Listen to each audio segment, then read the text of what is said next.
Heed my words, Masked One. I bring you a summons from the Avengers. You are ordered to report to our headquarters as soon as possible. I have spoken.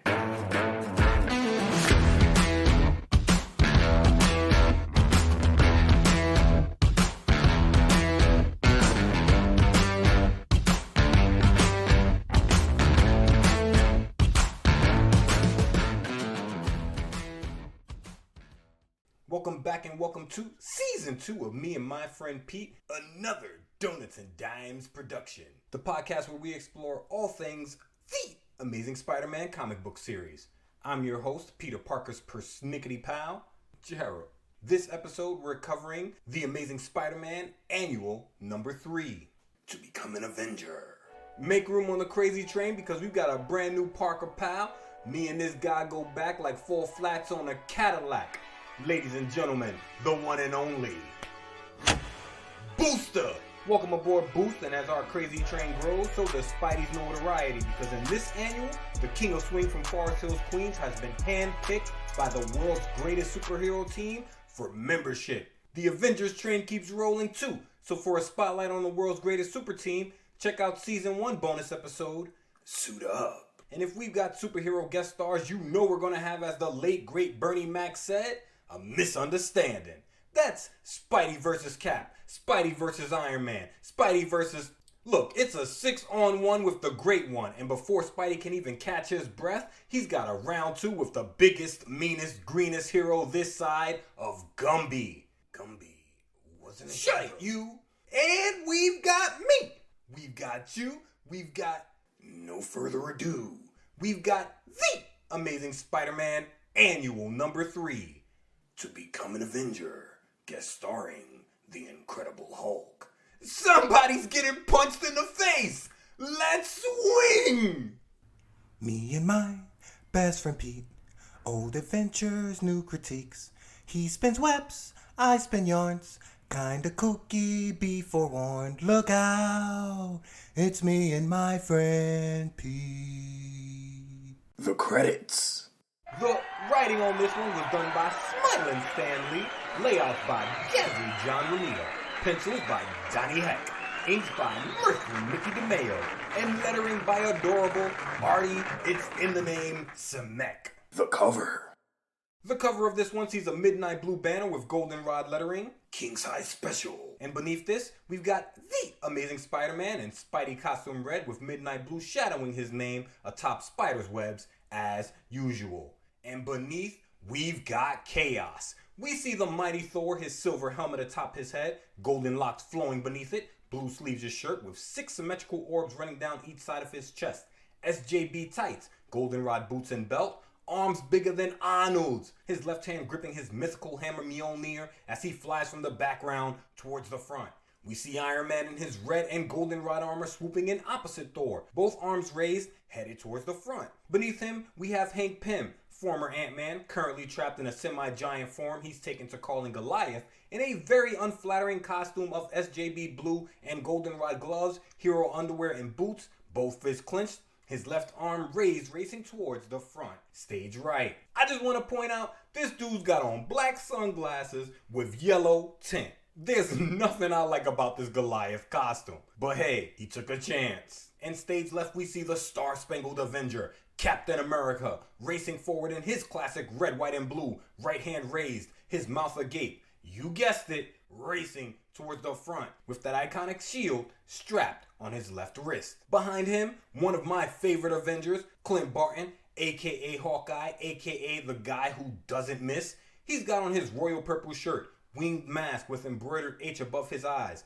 SJ blue tights, and quiver for his arrows. He's not rushing forward, but he's got an arrow knocked in his signature bow aimed towards the ground, possibly waiting for his moment to fire it towards the front. And finally, in the front, 2 of Marvel's heaviest hitters in a brawl of brawls. On a gray sphere-like surface, we see Big Green, the Incredible Hulk, and the husky powerhouse is working in his purple frayed pants. Clinched in his right arm, he's got our hero, the Amazing Spider-Man, who has not come to talk. In his classic red and blue, his legs curled behind him, lower back taking the strain of the bear hug he's been put in, he's thrown a vicious left hand across the jaw of the world's strongest man and has his right fist cocked back, ready to let that one go. We haven't even turned the page and he's already on play 2 of the playbook. What's play 2? This! Swing him if you got him. The Amazing Spider-Man is working right now. But wait! There's more! Beneath this, we get a red arrow pointing to 2 of Spidey's greatest tales. Plus, the most action-packed of all the Doc Ock opuses, both in one book for the first time. See why Dr. Octopus has been called the greatest villain of all. Return of Dr. Octopus, unmasked by Dr. Octopus. Thanks to Studio Magic, I'll have both of those tales of 008 at the tail end of this one. So let's get into it. Page 1 opens to The Amazing Spider-Man, and beneath this in a white banner with red and brown lettering, to become an Avenger. And beside this, in an orange green caption box with purple, black, and red lettering, guest starring the Incredible Hulk. And beneath this, at an extraordinary executive session of the Mighty Avengers, we see the Mighty Avengers in the midst of bureaucracy. We get a pinup photo of our hero spraying web from his right hand, as all around this picture, the Avengers hold court. Hawkeye, all smiles, stumping his fist on the table, says they've looked at the photo long enough that it's time to make a decision. And frankly, he votes yes on the wall crawler becoming one of Earth's mightiest because he digs our hero's style. Told you I love me some Hawkeye. Cap, a stern expression on his face, tells Hawkeye that of course he wants Spidey to join the group because they both have been wanted by the law. He's shady. Goliath, his goldenrod sunglasses on despite being indoors, says Spidey should be carefully tested. But the always stylish Wasp, missing from the cover because Silver Age sexism, says she votes no because being a Wasp, she has a natural hatred for spiders. Iron Man, turning to Thor, says this is a momentous decision and they can't make a mistake. And Thor, for his part, says Spidey is a mystery to most of them, and they've got to figure out if the golden liability is trustworthy. Let the meeting commence. We turn the page. Into full-on bureaucracy. Goliath says they've got to agree to a test Spider-Man can perform. The Wasp chimes in that Spidey should swing to the moon on his web. What? But if you recall, Season 1, Episode 19, The Golden Liability Redemption Song. Here on Me and My Friend Pete, we discovered that Captain America is a stickler for Avengers rules. In Avengers number 11, released December of 1964, the Hulk's closest friend and at the time junior member of the Avengers, Rick Jones, tried to cast a vote during an Avengers meeting, and Captain America nearly chewed his head off, shouting that Rick knew damn well that as a junior member, he had no vote in Avengers decision making. Called the boy Puerto Rico or the Virgin Islands. You'll get it if you get it. And we see more of that refusal to bend the rules here by Captain America as he says, we only test an applicant after we decide we want him. But in Spider-Man's case, there still seems to be some doubt among us. Goliath asks Iron Man and Thor what their positions are, but neither of the heroes have enough information on the old webhead to say. Iron Man says he knows Spidey's always been a loner. Thor has a question. He asks where the Scarlet Witch and Quicksilver are, Magneto's daughter and son respectively, but the two are in Europe at the moment, and this is another reason Spider-Man should be a member, Cap says, to shore up their ranks.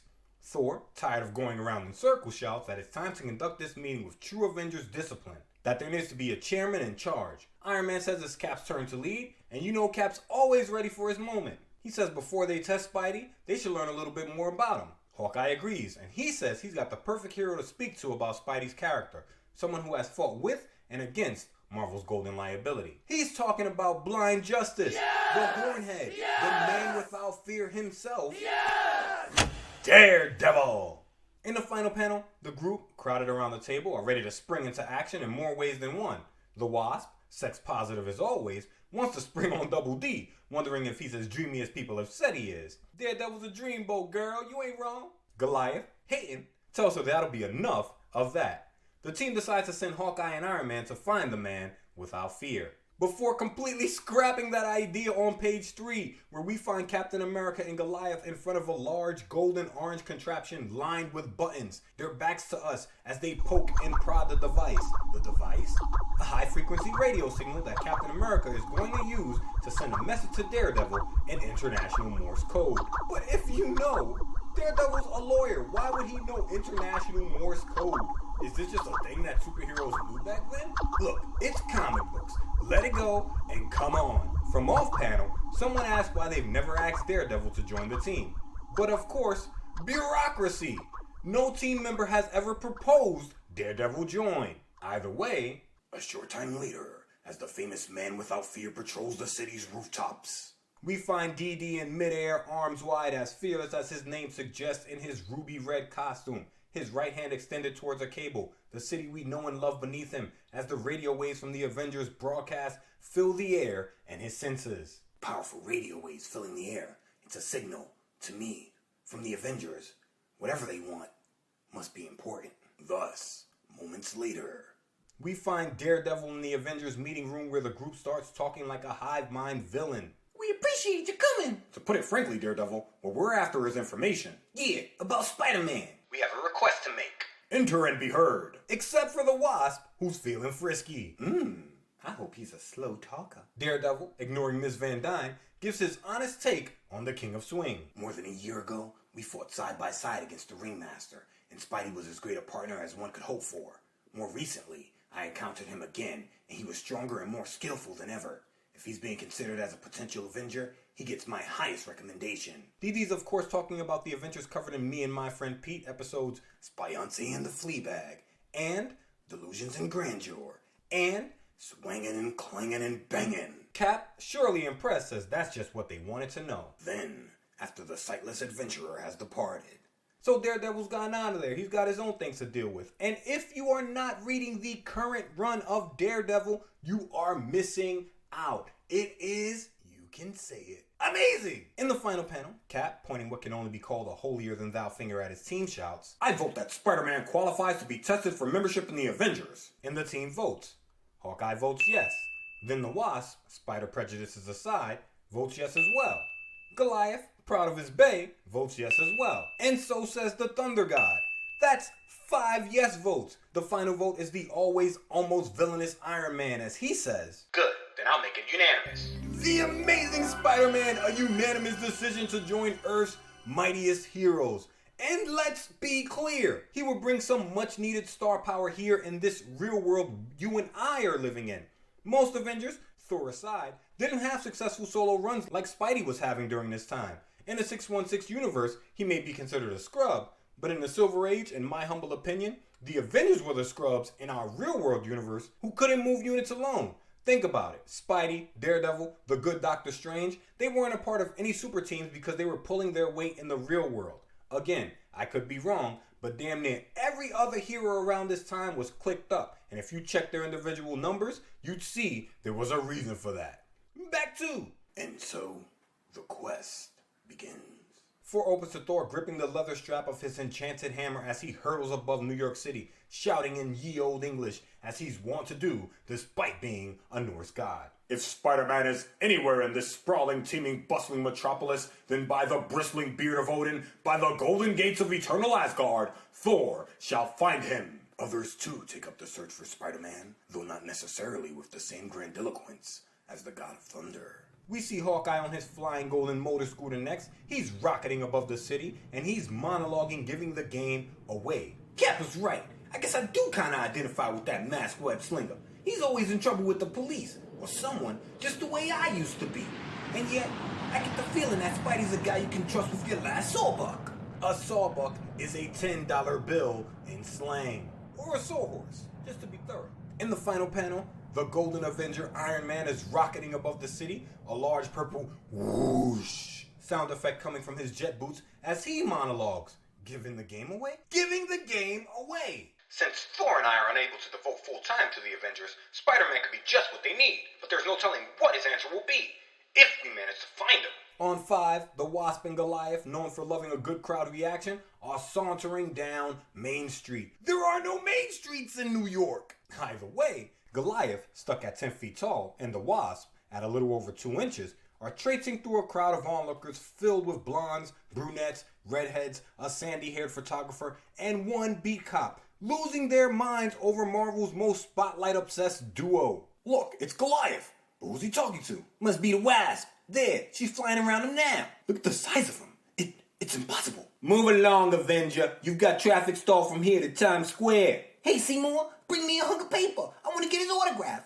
What do you mean, how can I tell it's him? How many 10-foot guys do you know? He said he's looking for Spider-Man. Too bad he didn't find him. The picture would be worth twice as much if I could get the masked web sprinter in it too. And speaking of Spidey, just to prove we didn't forget which mag this is, let's visit another section of town. And we finally find the guy who outsells Avengers regularly month to month, perched on a sheer wall of a gray building in his classic red and blue, monologuing something fierce with furrowed buggy eyes. My spider sense is starting to tingle. Something's in the wind. Good thing I haven't any studying to do tonight. I'd better swing around and see what's doing. He sprays a web line in the gutter between panels and leaps from the wall in the next before a voice from off panel commands him to stop. Spidey's reply: Wow, I thought I heard all kinds of nutty bangs. That's what he said. But never one with a booming voice like that. He sounds like a refugee from a Shakespeare festival. And William Shakespeare was a poet, actor, and quite possibly the greatest playwright to ever live. Full stop. Quoted from Wikipedia. He is regarded as the greatest writer in the English language and the world's preeminent dramatist. He is often called England's national poet and the Bard of Avon, or simply, the Bard. His extant works, including collaborations, consist of 39 plays, 154 sonnets, 3 long narrative poems, and a few other verses, some of uncertain authorship. His plays have been translated into every major living language and are performed more often than those of any other playwright. He remains arguably the most influential writer in the English language, and his works continue to be studied and reinterpreted. End quote. Shakespeare married Anne Hathaway at 18, moved to London shortly thereafter, and became a part owner in a playing company between the years 1585 to 1592, and got busy cranking out some of the greatest plays in history. Richard III, Henry VI, Titus Andronicus, The Comedy of Errors, The Taming of the Shrew, Hamlet, Othello, King Lear, Macbeth, all plays that examine the corruption of power in one form or another. My favorite play ever, Julius Caesar, and countless others. Fun fact, I read or listen to Julius Caesar once a year leading up to the Ides of March, and the first and only play I was ever in was The Two Gentlemen of Verona. Boss that I am, I was cast as the Duke of Milan, and still remember my lines. Proteus, I'm very impressed by your attitude and consider you a good man. Plenty good enough for my daughter Sylvia. That is exactly how I deliver the lines, my hands in my pockets, sweat trickling down my back like a summer raindrop. A tragedy in its own right. Shakespeare's influence on the English language can't be understated. For the English nerds out there, the man mastered blank verse and iambic pentameter. Whatever that means. For the hopeless romantics, well, before Romeo and Juliet, nobody believed romance could be a topic for tragedy. Imagine never thinking a broken heart could have a story behind it. 17th century fools! After mastering the rules of literature and playwriting, he threw them all out the window in plays like Hamlet and Macbeth because rules were made to be broken. Quote, the literary critic A.C. Bradley described this style as more concentrated, rapid, varied, and in construction, less regular, not seldom twisted, or elliptical. In the last phase of his career, Shakespeare adopted many techniques to achieve these effects. These included run-on lines, irregular pauses and stops, and extreme variations in sentence structure and length. And, quote, the late romances with their shifts in time and surprising turns of plot inspired a last poetic style in which long and short sentences are set against one another. Clauses are piled up, subject and object are reversed, and words are omitted, creating an effect of spontaneity. He turned soliloquies into plot devices to study people's minds. Later romantic poets tried to mimic his style. Failed. He influenced Thomas Hardy, William Faulkner, Charles Dickens, Herman Melville, 20,000 pieces of music. The romantic painters and pre-Raphaelites? Shakespeare inspired. Sigmund Freud, the famed psychoanalyst? Shakespeare inspired. His use of language helped shape modern English, with phrases such as with bated breath and a foregone conclusion being two of the most notable amongst many still in the English lexicon. The man is the Guinness World Record holder for world's best-selling playwright, moving upwards of 4 billion copies, and is the third most translated author in history, behind only Jules Verne and Dame Agatha Christie. Sidebar, just want to point out, science fiction always rules. Back to, in his lifetime, Shakespeare was respected, but because he wasn't formally trained, he wasn't revered. But every year since his passing, he's grown more legendary in the eyes of critics, and really anyone who takes time to look into his work. Proof that the only thing history respects out of a storyteller is how well they can tell a story, not the degrees hanging above their heads when they do. Thanks, Wikipedia! I could go into the man's personal life, but seriously, if you heard my rant on Banksy, you know I don't care much for an artist's personal life, especially when they try as hard as Shakespeare did to keep his private. Back to, where was I? Oh yeah, Spidey saying Thor sounds like a refugee from a Shakespeare festival. In the final panel, Spidey just landed on a sheer wall stage right, shouts we can wobble his webs and call him shaky, that he's in the presence of Goldilocks, the hippest hammer in the West. What? Thor, standing on the edge of a ledge of a rooftop, Mjolnir raised over his head, has a message for the old web slinger. Heed my words, Masked One. I bring you a summons from the Avengers. You are ordered to report to our headquarters as soon as possible. I have spoken. On 6, he points a muscly arm at Spidey as the camera shifts behind him, so that now Spidey's stage left, and continues. You are to be offered one of the highest of honors, an opportunity to be tested for membership in the Mighty Avengers. Spidey, calling the Avengers glamour pants, says if they don't know what the webhead can do by now, he doesn't think he should have to prove it. Thor says that this is standard protocol, that everyone has to go through the trials, that this is the way of the Avengers. Spidey, scratching his skull, replies, But I never said I wanted to be an Avenger. I've always been a loner. I better think about it for a while. Thor isn't trying to hear that. He says the Avengers don't just ask anyone to join, and asks Spidey what manner of man he is. In the final panel, he points towards Avengers Mansion and starts pontificating. Are you not aware of the obligation a superpowered being has to lesser mortals? Are you not familiar with the glorious record, the noble achievements, which are the shining heritage of Earth's mightiest fighting team? Spidey, taking a seat next to the mighty Thor on the ledge of the building, tells the man to come up for air, that he feels like a captive in a late TV commercial. Thor out here pitching his team before he starts twirling Mjolnir above his head, shouting that Spidey may be right, that he shouldn't expect an outsider to love the Avengers like he does, that he's going to give our hero time to mull over the offer, 24 hours to be exact. Spidey, crouched low away from Mjolnir, is thinking, Phew, that's a relief. I thought he was getting set to zero me in with that hammer of his. Boy, he sure whips up a storm with that thing. At this point in Marvel history, Thor would fly by whipping Mjolnir around really fast in a circle, then launching it into the air with his super strength and being dragged behind it by the strap. Because comic books. Let it go. Come on. Back to. Spidey begins scaling the building in the gutter between panels as the Thunder God soars away, monologuing to himself that Thor seems alright for someone so uptight, before deciding it's time to switch back to the Goldenrod Kid, Pete Parker, and head home. Thus, a thoughtful youth enters his aunt's modest frame home in Forest Hills a few minutes later.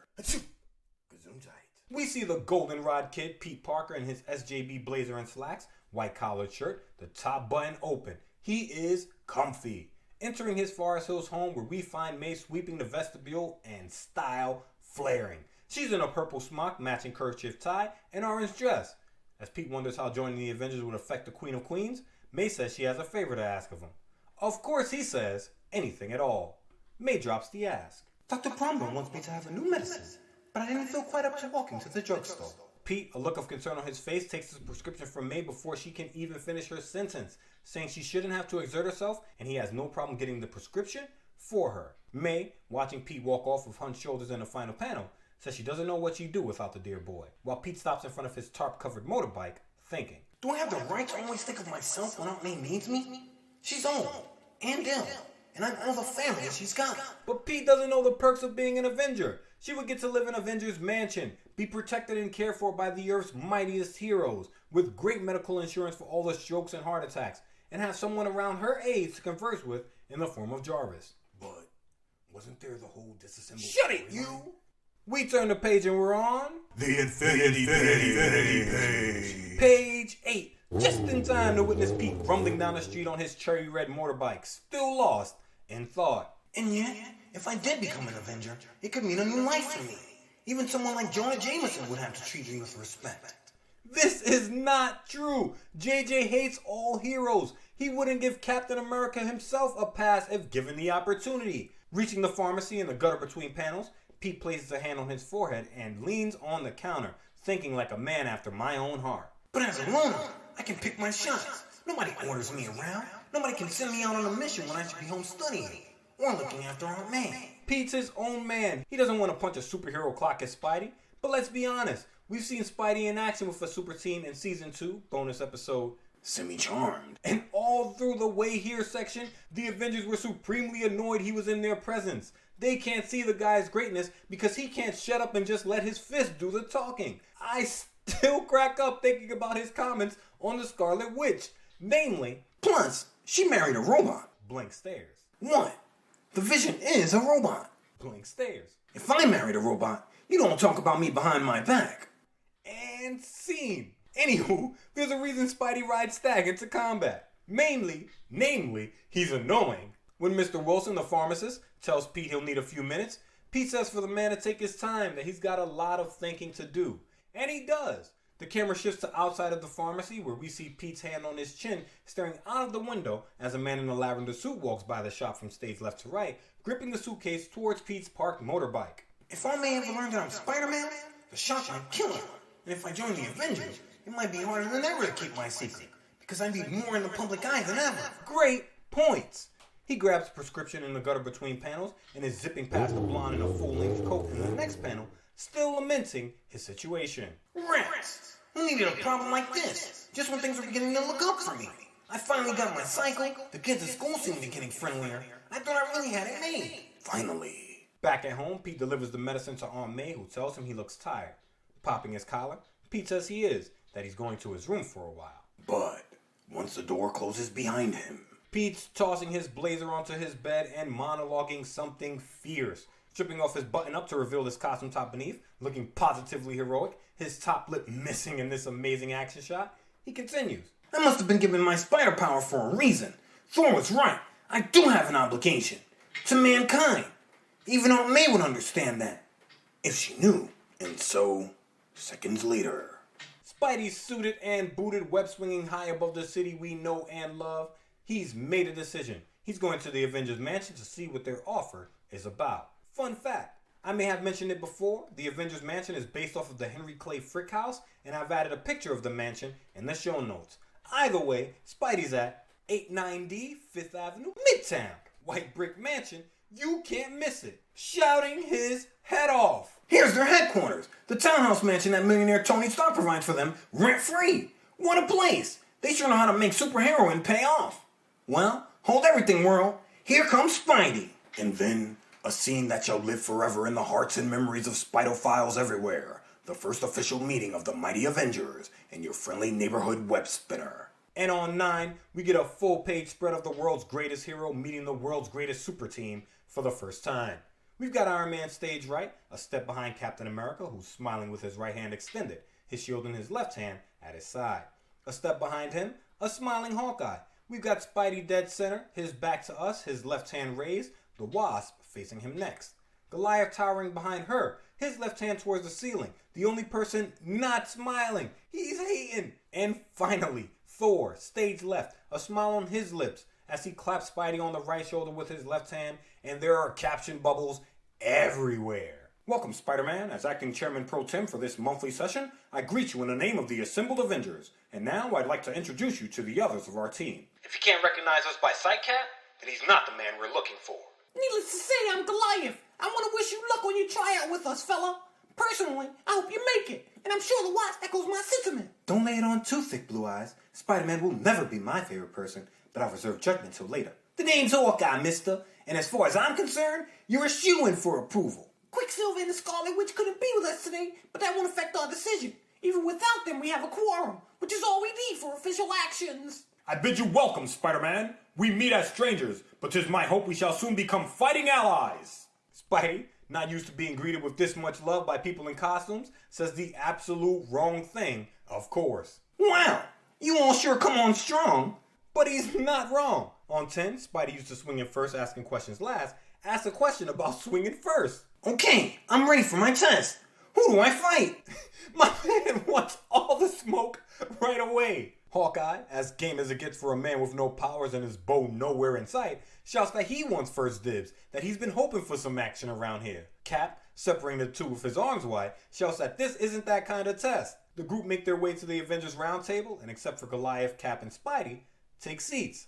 Spidey, still unconvinced, says that the Avengers are a fighting team. What other test could there be? Like, bro, I came here to kick ass and chew bubblegum, and I'm all out of bubblegum. They've never seen the Golden Liability Playbook. Cap says they were discussing it before Spidey arrived. Iron Man adds they haven't made a decision on it. Goliath, hovering over the Wasp, adds, "That's what happens when you try for a unanimous decision among 6 independent thinkers." except that these 6 independent thinkers voted unanimously to allow Spidey to go for membership. So, gotta call bullshit. Fine. Hawkeye asks what they do now. Thor's like, verily decide on the test. Wasp, reading the room, whispers to Goliath that Spider-Man is starting to look angry. Iron Man, jabbing a finger at Spidey, gives the webhead a reason to be salty. Look, why don't you step out of the room for a while?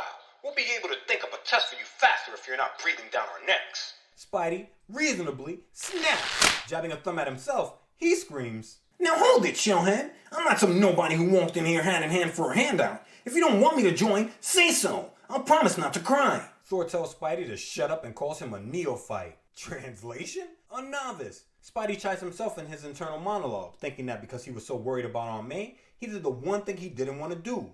He lost his temper.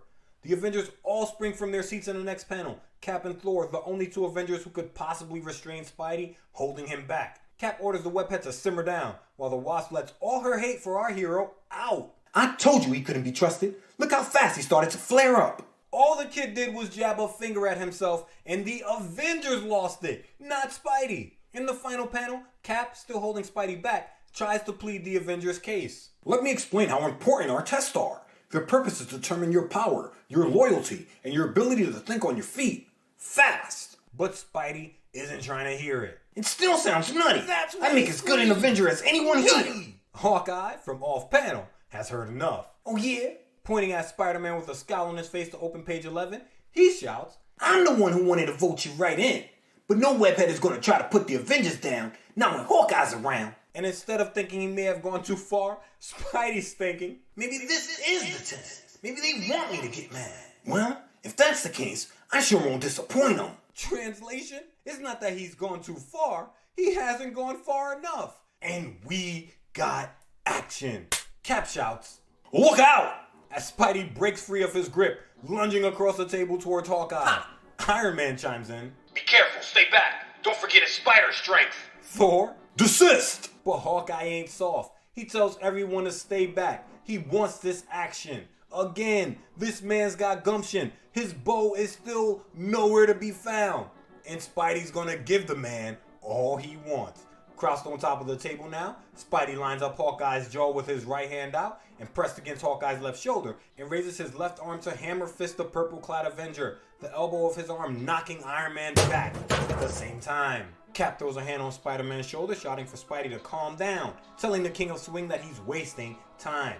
Iron Man shouts that Spidey heard what he said, but Hawkeye, mushing our hero across the face with his left hand, is swinging past his knees. "I'm not scared of you. Just let me sling an arrow." Why does he think Spidey is going to let him get a shot off in this boardroom brawl? Goliath grabs Spidey around the waist in the gutter between panels, shouting at the archer. "Stay back, Hawkeye. He's a dozen times stronger than you think." Again, it's always a dozen with Stan. And Spidey's realizing now that this isn't a test. Scanning the faces of the Avengers in the room, everybody is pissed. In the final panel, Goliath is sick of the games. "Now look, little man, we've been plenty patient with you. Up till now, neither your temper tantrum nor your undeniable strength can impress us." He backhands Spidey like the kids came back short off the stroll, sending our heroes jaw north and body airborne, the last position you want to be in against Earth's mightiest, as Thor and Cap wonder aloud if the Spider-Man has what it takes to be an Avenger. Spidey's... We'll see, because Spidey's landed on his feet to open 12, and with green curtains in the background, Captain America trying to hold him back, and the Wasp a step behind the Captain. Spidey shouts, "Hands off, you overgrown creep. I didn't come here to be pushed around by anyone." and throws a right cross to Goliath's jaw, sending the giant crashing into Thor. And it's bedlam. Goliath, calling Spidey Little Man, tells our hero not to start something that he can't finish, as the Wasp, standing by her man, shouts, "Hit my guy Hank, will you? I'll show you." Cap, trying to get a handle on the situation, grabs Spidey's arms, yelling at the Wasp to stay out of this. But nobody's listening to the only hero in the room making sense. And Cap's held both Spidey's arms wide open to give the Wasp a free shot. She shrinks down in the gutter between panels and swoops in front of Spidey in the next from stage right to left, hitting our hero with a Wasp thing square in the chest, shouting she'll gladly stay out of it as soon as she gets Hank's hit back. Fight your own battles, Hank. Hank, what my grandmother used to call big for no reason. What's the point of being 10 feet tall? You can't fight. You got a person whose power it is to shrink getting your hit back. Get it together. Cap shouts. Hank, stay back! But Spidey's snap. That sinks it. He judo tosses Cap over his shoulder into Goliath, screaming at the Avengers, glory hounds that they are not dealing with a cream puff. But Spidey's gotta know better than to put his hands on a one-man hand seam like the Captain of America. The Star-Spangled Avenger is back on his feet, and the final panel in no time, where he clubs Spider-Man with a double-fisted strike, knocking some sense into the wall crawler, shouting, Don't try that again, mister. Not ever! now he and Spidey are going at it. That ain't Hawkeye, Spidey. Cap's hands work with or without the shield in them. You better chill. Iron Man agrees, saying everyone's blown off steam, and now it's time to break it up. Thor shouts, Aye, to battle without cause is folly indeed! continuing on to page 13 as cooler heads finally prevail. You have proven your courage and your spirit. Now it is time for talk. Spidey, as annoying as ever, says, You mean the next test is a debate?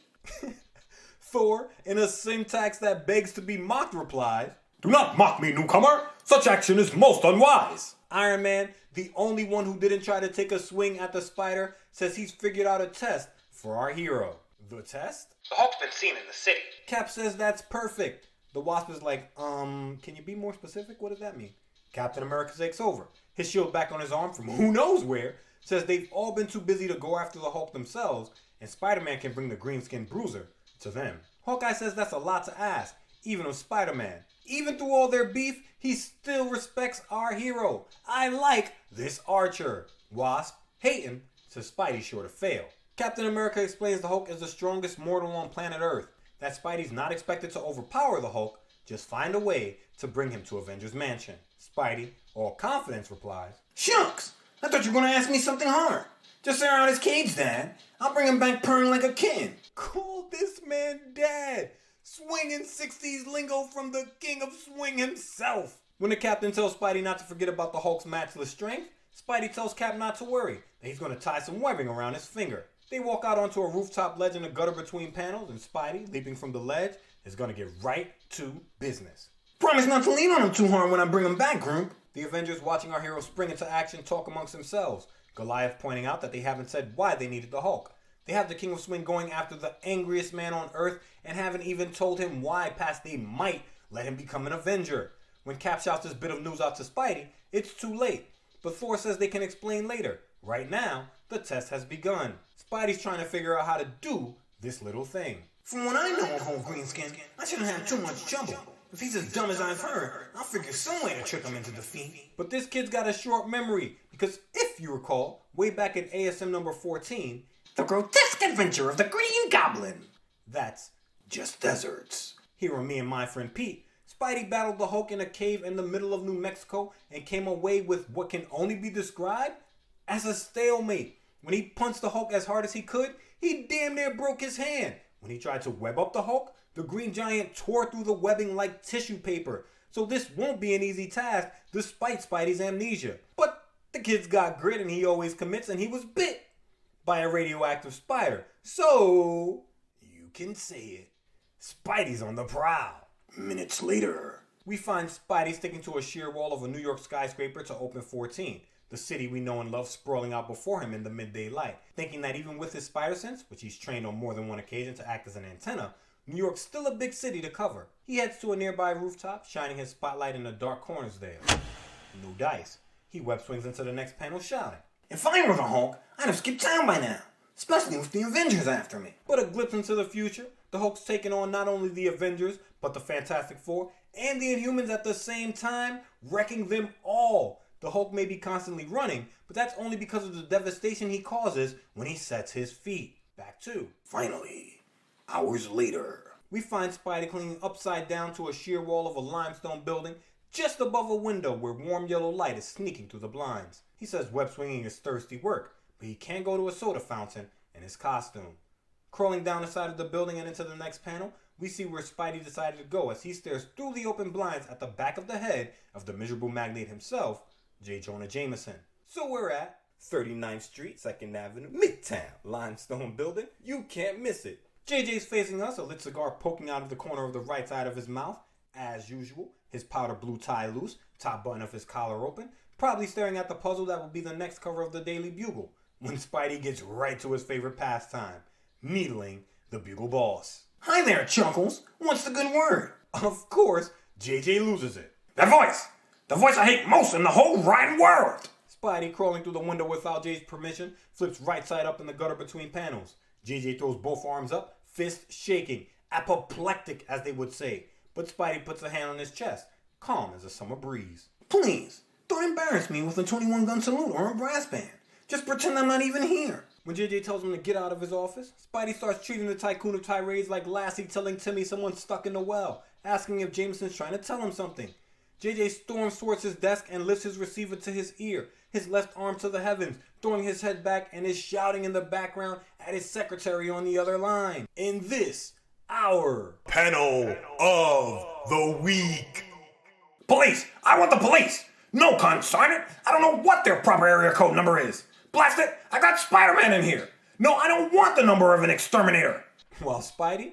Well, he's walked over to the water cooler, lifted his mask up past his nose, and poured himself a paper cup of water, having a sip, thinking, This just hits the spot.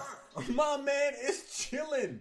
A moment before Frederick Foswell rushes into the room, concern etched all over his face, sweating through his tan suit and matching fedora, jerking a thumb over his shoulder, shouting, JJ, a flash just came over the newswire. The hoax was spotted near the downtown Gamma Ray Research Center. Jameson, over his Spidey chagrin for a moment, asks what the man's waiting for and orders Foswell to go and get the story. Spidey, pulling his mask back down, thinks that this is just what he wanted to know, that maybe, just maybe, his luck is beginning to change.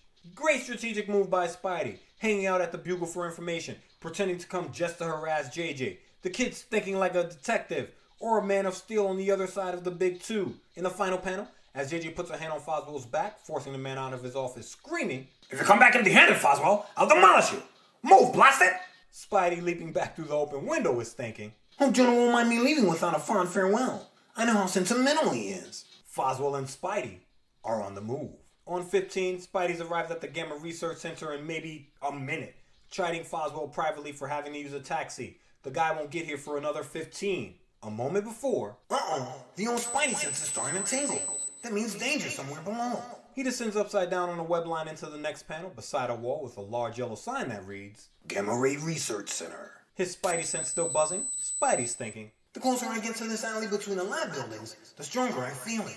Looks like I finally found my pigeon. called the strongest being on Earth a pigeon. He swings right side up, landing on the ground, and runs smack dab into the Incredible Hulk. That's 1,150 pounds of pure muscle. That's 7 feet 6 inches tall. That's more chest hair than Braun Strowman, and you can't teach that.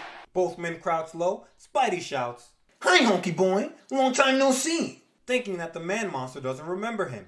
We get a pink caption box giving us all kinds of wrong information. How about you, Tiger? Remember when they met in Spidey number 10? Stoical Stan. But if you recall, and if you don't, I do, Spidey faced off against the Enforcers for the first time in ASM number 10. The Enforcers. That's BCC, Dr. C.K. Connors. How to plan. Hero Me and My Friend Pete. And the only thing Hulk green in that issue was a diminutive Dapper Hands team Fancy Dan's suit. But we all make mistakes. Case in point, the Hulk shouts, Stay away from Hulk! and instead of hitting the bricks, Spidey replies, Sorry, big man, you're coming with me. We got action. The Hulk shouts that he's going with no one and clubs a nearby wall with both fists, sending bricks, debris, and dust flying into the air. Spidey, covering his face as the dust surrounds him, thinks the Hulk's peeling the building apart like a grape. He's gotta move fast. And he does. As the Hulk hurls a pile of bricks towards him, our hero gets dodgy, leaping sideways onto the sheer wall of the building, thinking, Spidey Speed, I love you. We love it too, Spidey. But we've only just begun. On 16, Spidey's landed just below an iron barred window, but that won't save him because the Hulk's got hops too. He leaps towards Spidey, both his arms wide, but you know our hero's got agility on best ever. He dodges low, no quips to be made, because Spidey's not talking, he's thinking. He's coming at me. If I can time this right, he'll smash into the iron bars behind me. I did it.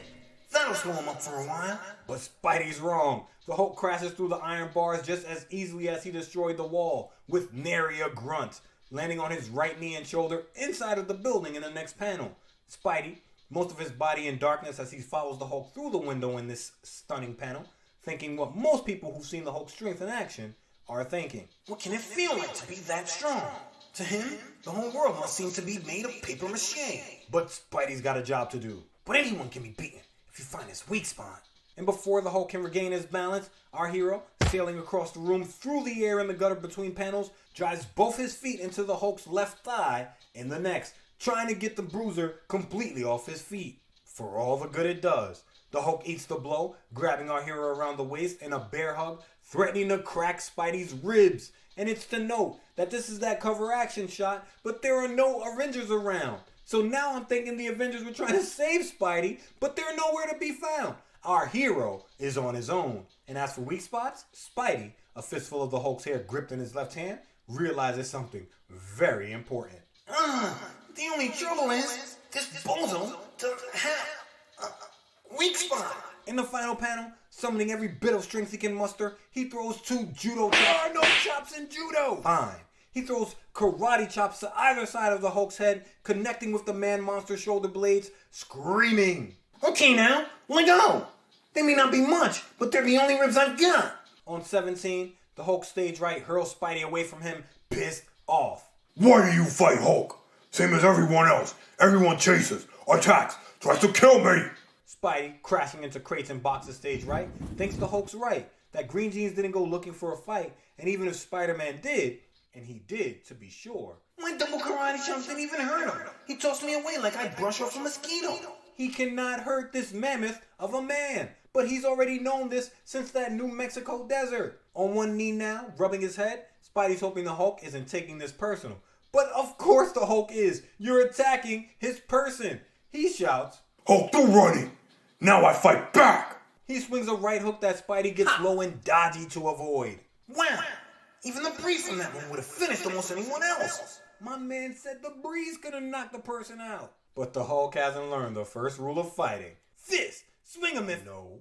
Mind your surroundings. And his fist smashes through a sheer wall where a sign is posted. The sign? Danger.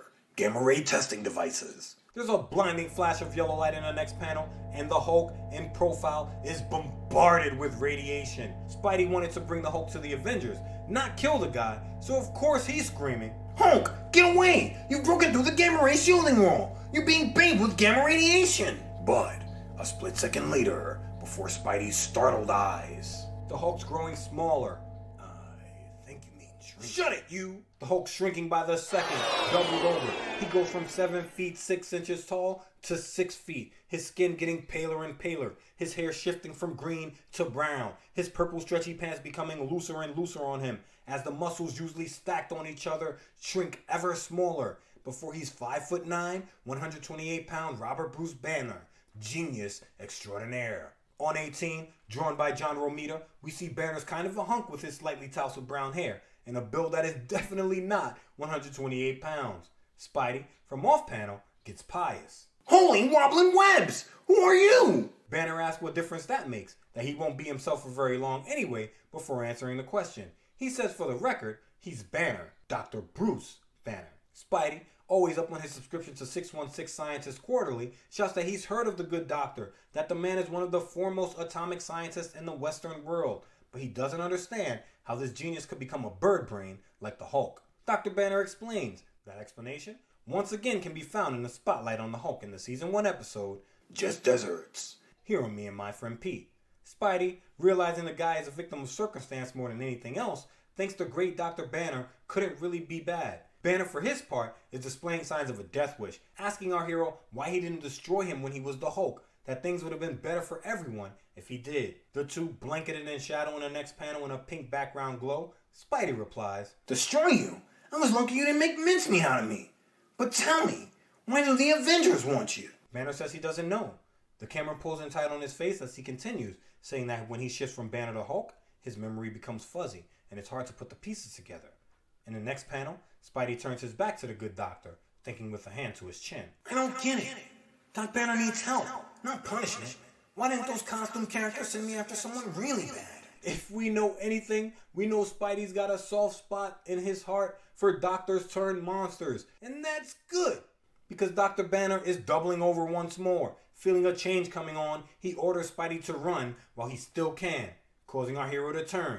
Banner urges Spidey to get away, that he can't control his actions when he becomes the Hulk, and in the first few minutes, he's not at full strength, before pitching forward, Green spreading up his legs and across his back once more.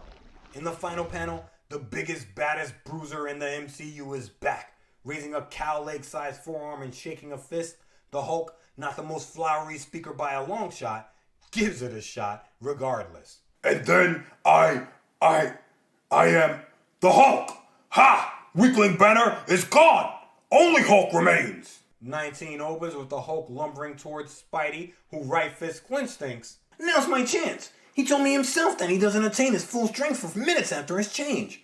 If I can move fast enough, hit hard enough, I'll get him. Translation? It's now or never. And leaping forward to meet Green Jeans head on, the heroic Spider-Man throws a devastating right cross, cracking the Hulk square across the jaw so hard, the Hulk's left foot rises from the floor. Sure, his jaw ain't north, and sure, he's probably going to be fine, but that doesn't change the fact. I did it!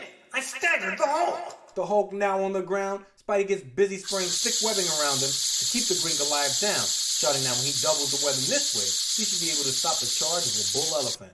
Before having a crisis of conscience in the next panel as he stares down at the subdued Hulk. But the way he's looking at me, like a wounded beast, not knowing why he's been hunted or hurt. Buried somewhere inside that clouded brain is one of the greatest intellects of our time. A man like Dr. Banner deserves something better than this. He and the Hulk cast in shadow in the next panel, Spidey gripping strands of webbing in each hand.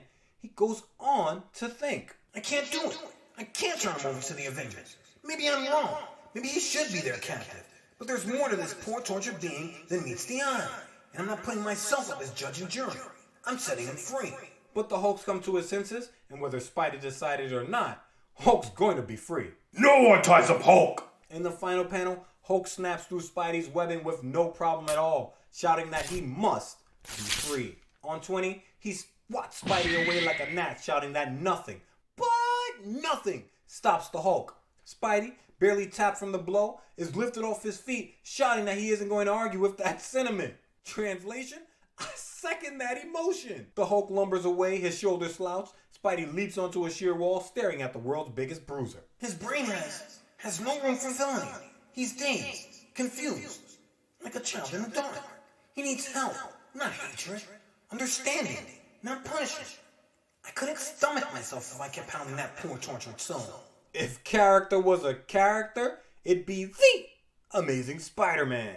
A short time later, at the Avengers HQ. We find the Avengers around their round table once more, the lot of them wondering how Spidey's been faring, saying they should have heard from Spider-Man by now.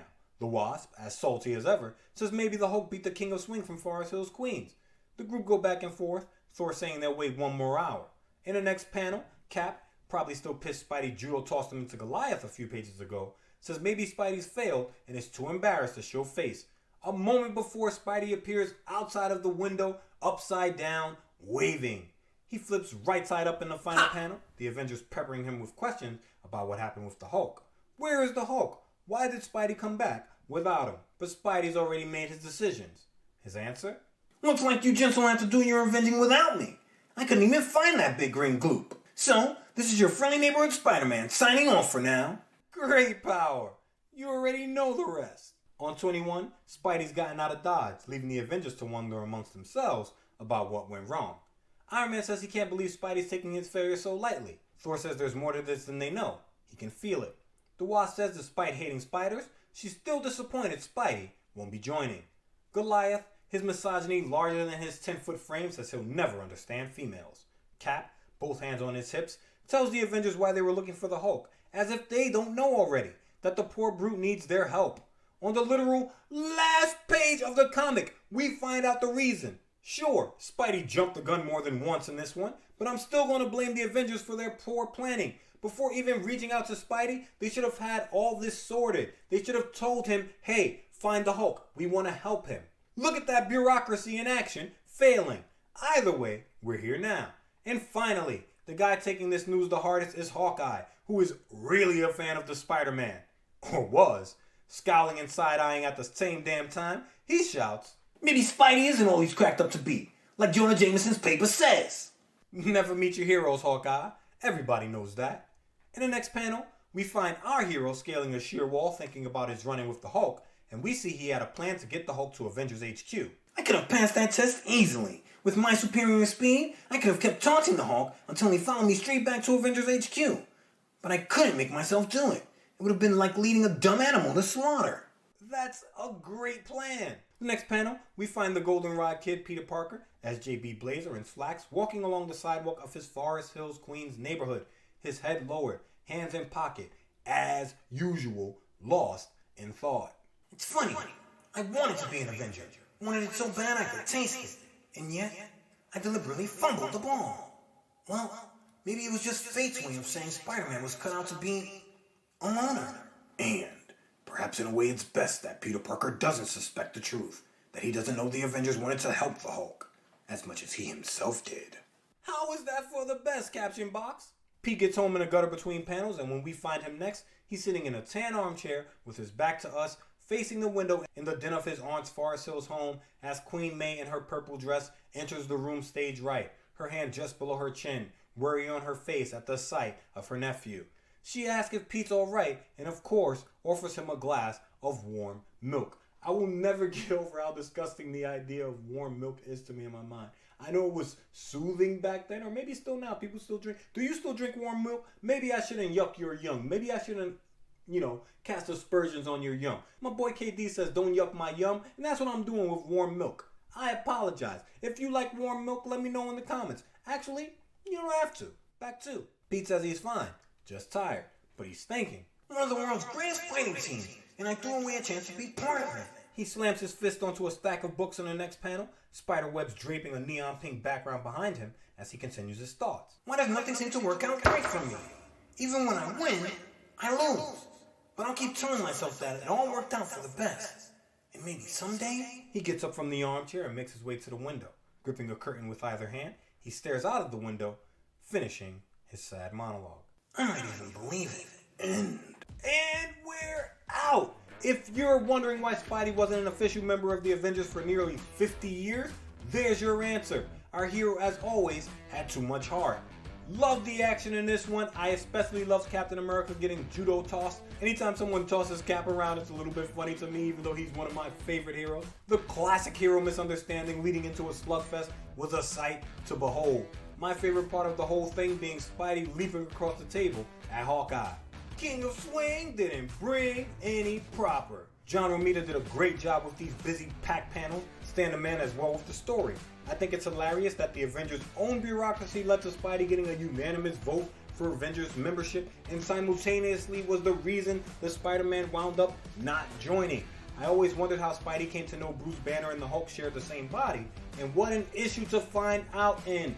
What an annual. That's the main episode this week. And that's true. That's the main episode. But thanks to a little podcast magic on the tail end of this episode, we've got back-to-back stories of the Great One going one-on-one with the 8-1. That's Spidey versus Dr. Octopus and two classic Spidey tales, Return of Dr. Octopus and Unmasked by Dr. Octopus. Both these stories took place pretty early on in our podcasting adventures, so if you've never listened, now's the time. In next episode, we've got Spidey going toe-to-toe with John Jonah Jameson III.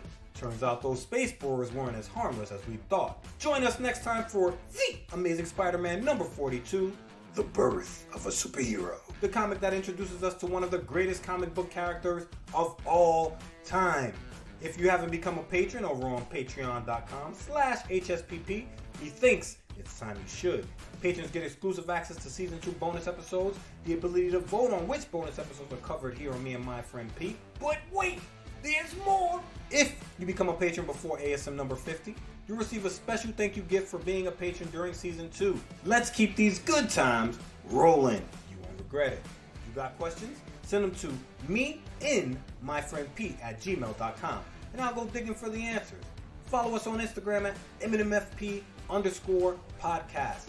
The panel of the week can be found at patreon.com/HSPP. Thank you so much to all our patrons. We couldn't do it without you, and we wouldn't want to if we could. Please like, please comment, please Give us a share, follow on please take Podbean, care, why don't you? and please think of the world and be true to yourself. All that said, that's all that said.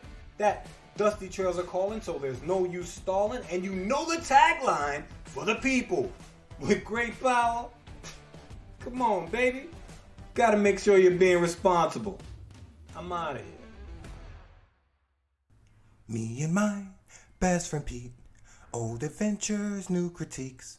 He spins webs, I spin yarns, kinda kooky, be forewarned. Look out, it's me and my friend Pete. The credits on The Amazing Spider-Man number 11, we have writing, Smiling Stan Lee. On art, we have Swingin' Steve Ditko. And this masterpiece was lettered by Sam Goes Ham Rosen. The cover of this Amazing Spider-Man gives me nostalgia vibes. The logo, The Amazing Spider-Man, is written in yellow with red beneath the word Spider-Man on a midnight blue backdrop. This logo reminds me a lot of the 90s cartoon Spidey logo because these are the same colors exactly. So I'm already loving the issue. Loving it already. The stage is set in the lower deck of a ship. To the right of the page, cast in a light brown hue, are stairs or ladders for sailors out there. Rivets are lining the bulkheads. There's a solitary porthole on the bulkhead. There's a floor grate near the ladders, and the whole deck is lime green. The passageway will be cast completely in shadow if there weren't a yellow spotlight shining on the two people battling beneath it. We see Spidey is now 0 for 2 in covers when he's facing off against the one-man hands team,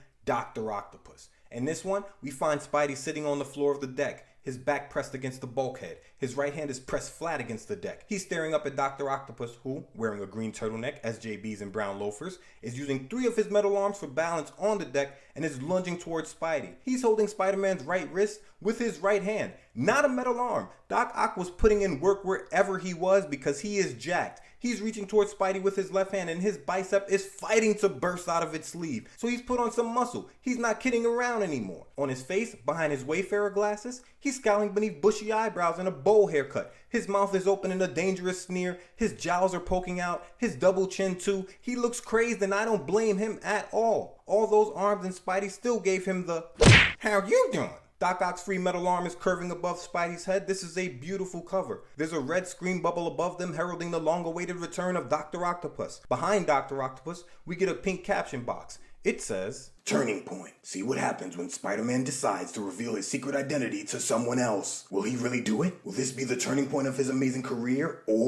But why not turn these pages and learn for yourself in this classic tale told in the marvelous Marvel manner? Beneath Dr. Octopus's suspended leg, another spectacular smash hit from the House of Ideas. With all this excitement, I'm turning the page. We get the sign of the spider, Spidey's name curving along the inside edges of the logo, as always, in a goldenrod negative space. Whenever I see goldenrod on the page 1, I get excited. I think it's Pavlovian. Exciting things happen when goldenrod is in the mix. Next to the Spidey sign, we see the title of this issue, Turning Point, in red, and beneath it, featuring the return of Dr. Octopus. In the background, a large gray shadow of Dr. Octopus. There's a white spotlight behind it, set on a robin's egg blue. The shadow's arms are all curling in towards Ock's shadow, which extend down the wall onto the purple floor and off the page. In the center of the page, we see the golden liability. He's standing in profile, his left side facing us, his right leg slightly out in front of him, a little contrapposto action, as none other than Betty Brant slams her fist into his chest. So Spidey's standing here suited and booted, and Betty is pounding on his chest. She is stunning in a green blouse with triangle hemming along the wrist, a yellow belt across her waist with loop designs matching the scarf wrapping her neck perfectly. She's wearing a yellow skirt, green heels, and black dangling earrings. There are tears running down her cheeks as she screams, "I hate you, Spider-Man! I'll hate you till the day I die!" I don't think Betty knows comic characters live a long time if they're golden. Or maybe she does, and that's some hatred. Behind Spidey, we see a large yellow question mark. Inside of it, the writing says, is Spider-Man destined to lose Betty Brant, the girl he loves? How did it happen? And why? And as always, you got Silver Age Marvel, you got horn tooting. None but Stan Lee could have written this epic tale. None but Steve Ditko could have drawn such gripping scenes. So now we're in a convent of the impossible, as the mighty Marvel Comics Group says, none but the mighty Marvel Comics Group could have produced a book-length thriller such as this. Y'all know I'm co-signing. They're telling us Dr. Octopus returned. They're telling us Betty Brant's secret is inside. They're saying we're going to see Spidey's greatest victory and greatest disappointment. Marvel's talking a big game right now, putting a lot of pressure on the kid from Forest Hills. But pressure busts pipes and makes diamonds. So let's see what the golden liabilities got in them. Here we go. The story opens with a caption box. A world-famous superhero doesn't spend all his time fighting deadly menaces. There are moments he spends alone, deep in thought, mulling over the past and pondering the future. Such a superhero is Spider-Man, and such a moment is this. And we see Pete's bedroom. In the foreground, we see his chemistry set, stage left, and in table stage right, there's a radiator in the background next to a window with orange curtains. In the center of the room, we see Pete, suited and booted except for his mask and gloves, sitting on a gray wooden chair, his shoulders slouched. He's lamenting the loss of Betty Brant, who left town last issue in ASM number 10. You know we have the story here. That's BCC, Dr. C.K. Connors, How to Plan, here on Me and My Friend Pete. Back 2. So Pete's thinking, ever since Betty Brant left town, I've been carrying a king-size torch. I've got to snap out of it. Gotta try to forget her. Who am I kidding? I'll never forget her. Never stop searching for her. The kid loves her and he says he'll never forget her. He'll never stop searching for her. He wishes he had a clue to go on to find her when his thoughts are interrupted by the radio on the end table. We interrupt our program for a bulletin. Having served his full prison term, the notorious Dr. Octopus is to be released today. Dr. Octopus, if you recall in ASM number 3, the We Didn't Start the Fire episode here on Me and My Friend Pete, kidnapped 3 people, that's a mandatory minimum of 5 years each, possibly killed another and recklessly endangered countless more, that's up to 7 years in prison, more if that poor guy close to the reactor died, and destroyed public governmental property, which if the damage is over $100 is a fine of up to $250,000 and 10 years in prison. All these numbers are from justice.gov. Man was looking to face at least 32 years in prison and was only hit with 8 months. I'm guessing it was for good behavior, so he must be downright saintly behind bars. But Pete's remembering when the man wasn't. The next panel, we see Pete straight on, a look of shock in his eyes as he remembers his bout with Dr. Octopus. He thinks, Dr. Octopus to be released? They can't do it. They mustn't. He's one of the most dangerous men alive. Even I, with all my power, came close to being defeated by him. And we get a flashback panel to the tense moment when Dr. Octopus and Spider-Man scrap back in issue number 3. We see the one-man hands team, his fleshy hands to his face, fighting to remove the webbing on his Ray-Bans. His mechanical arms are out in front of him, 2 melted together, wrapped around the waist of the webhead, smoking. And Spidey is fighting to control the other 2 with his hands. The moment just before Spidey put him down, the memory of the fight is enough to shock Pete out of his macabre state. He grabs his mask and gloves, and, suited and booted, gets in go mode. Within seconds, Spidey is crawling up the outside of his Forest Hills home, telling himself he's got to prevent Dr. Octopus from being freed. In the final panel, great panel, we see Spidey web swinging high above Queens, and he's saying it's great to be on the go again, that this is just what he needed. Spidey is on the move. Moments later at the municipal prison. Spidey is high above the prison, walking easily on a thin wire as he does, searchlights spinning beneath him as he thinks he's the only person who ever tried breaking into a prison. And Spidey's right, this is a long time before Prison Break hit the airwaves. Next, a gray-haired man in a brown suit is standing at his desk, his body slightly hunched in alarm. He screams, "Spider-Man!" in shock as the sign of the spider illuminates the wall next to his bookshelf. Spidey screams, "Warning! You've got to prevent Dr. Octopus' release! He must not be set free!" While crawling into the room from the window. Resting near a picture on the wall, Spidey continues, "Sorry to break in this way, but I didn't want to waste a minute. Is he still behind bars?" And the warden, probably Big Brass Davis's older brother, isn't swayed by Spidey's warning. Pointing towards the open window, he says, "Yes, but he leaves tonight. We can't hold him. He served his time. As for you, I'll give you 10 seconds to leave the way you entered. No masked adventurer dictates the law while I'm warden here." Gave Spidey 10 seconds to get out of there. I respect that truly because my idea of wardens comes from my studies in sociology, and I find they're much closer to Warden Norton from Shawshank Redemption than the guy we see here protecting the rights of an inmate set to be released. We know he's completely wrong in this instance, but the majority of imprisoned folks absolutely deserve this mentality. I respect it. Back 2. The next panel, we see the one-man hands team in a brown-walled, orange-doored prison cell. Both his fleshy fists clenched, his mechanical arms curling out at his sides. He's wearing prison greens with the collar popped around his neck, and as always, his Ray-Bans. He's pacing back and forth in front of his sink, and we know Doc Ock doesn't monologue out loud. He's thinking, "Glad I was smart enough not to try to escape.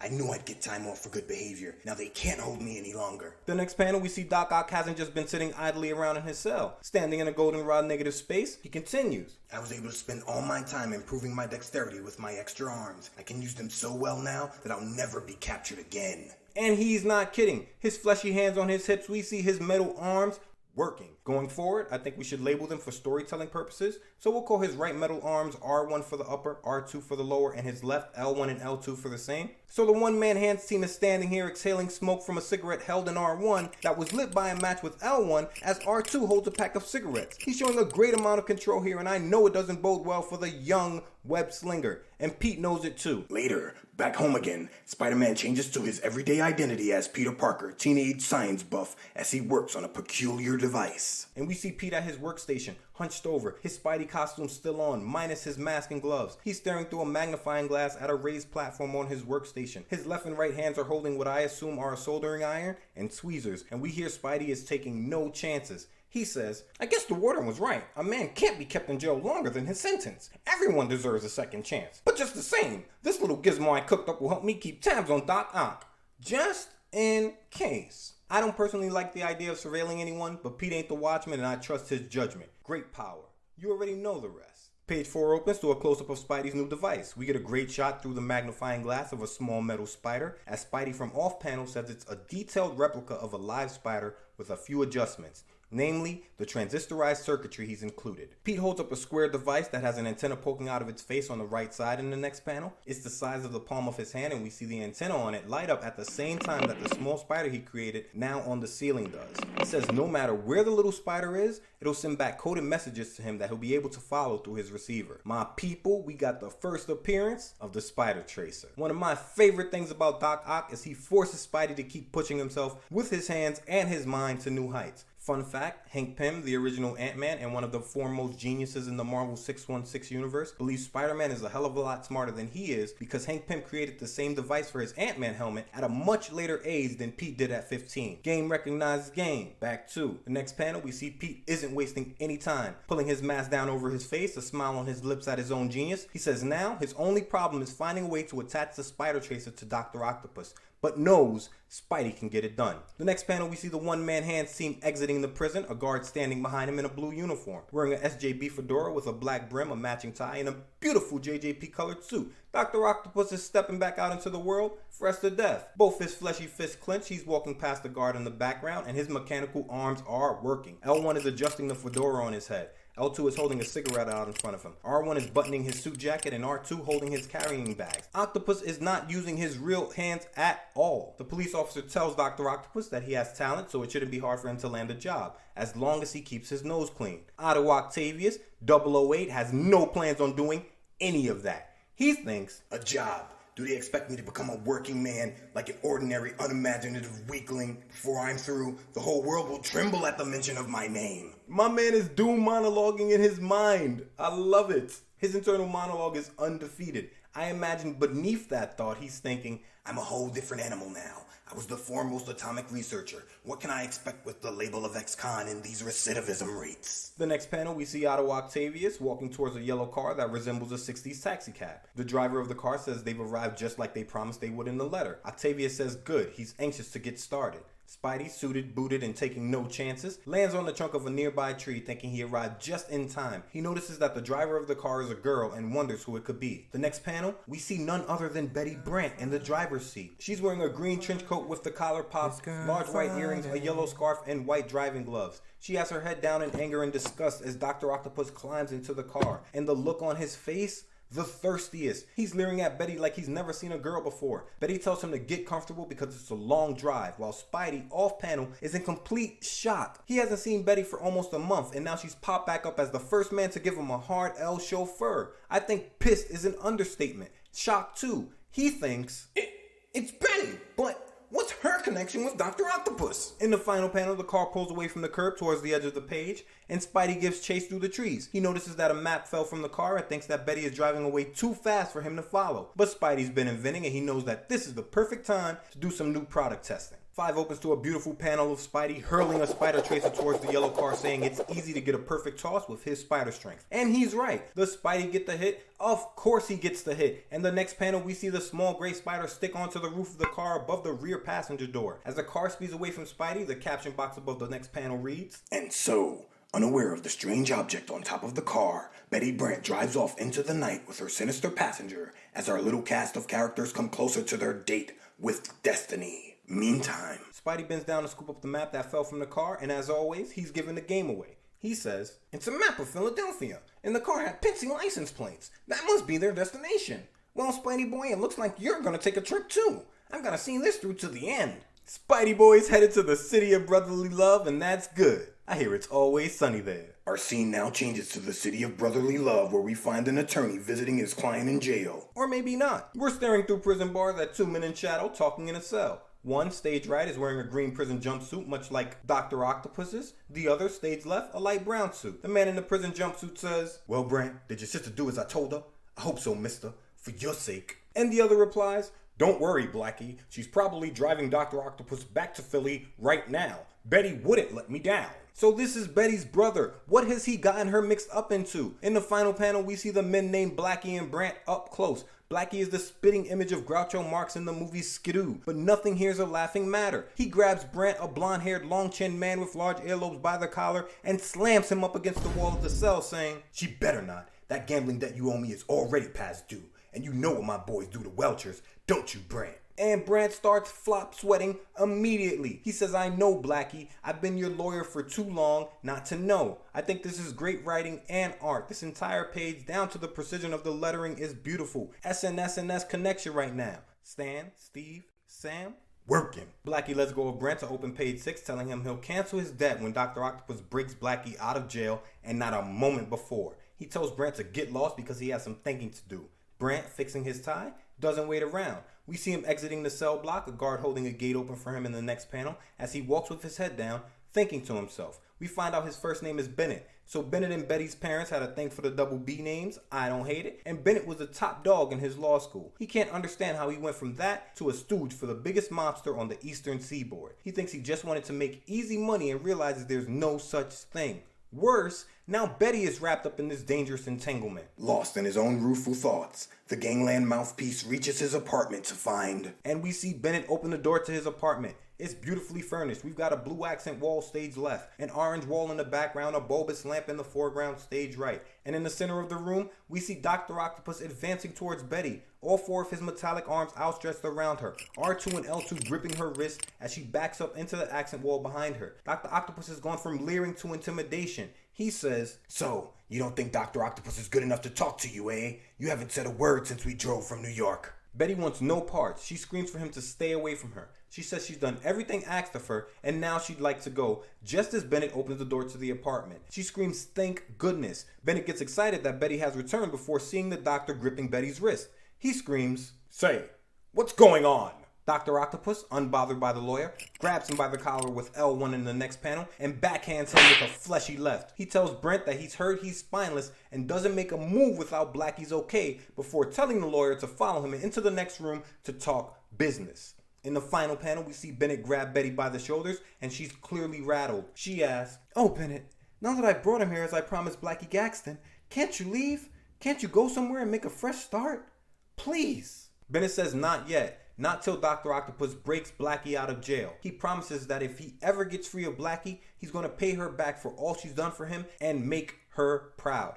I wonder if Bennett is the guy Betty was talking about in ASM number 9 who reminded her of Pete. She said Pete was getting a thrill from danger, and Bennett's running around with 008, the one-man hands team, and Blackie Gaxton. That's pretty dangerous, but that can't be the reason alone because I agree with Betty. Pete shoots the thrill, but it's with Spidey skills and a whole heck of a lot more bravery than Bennett's shown so far. 7 opens to Betty asking a great question. She's very sharp for a 16-year-old, as most kids are who find themselves in adult situations. She says if you do the jailbreak, you be an accessory and never be able to go straight. And that's true. Bennett lets her arms go, turns and puts his head down saying, "I just can't right now. I haven't the courage. If only I hadn't gotten you mixed up in all this." So he already knows he's in too deep. He goes over into the next room, leaving Betty alone. She takes a seat on a chair in the corner, sobbing, thinking about the position her brother put her in. She gave Bennett all the money she saved working as JJ's secretary to pay off her brother's debts, and it wasn't enough. She thinks it'll never be enough. I guess with the fall of the big man, the debt went back to Blackie. She goes on to think that she had to run away from Peter because she didn't know how to tell him about Bennett, and now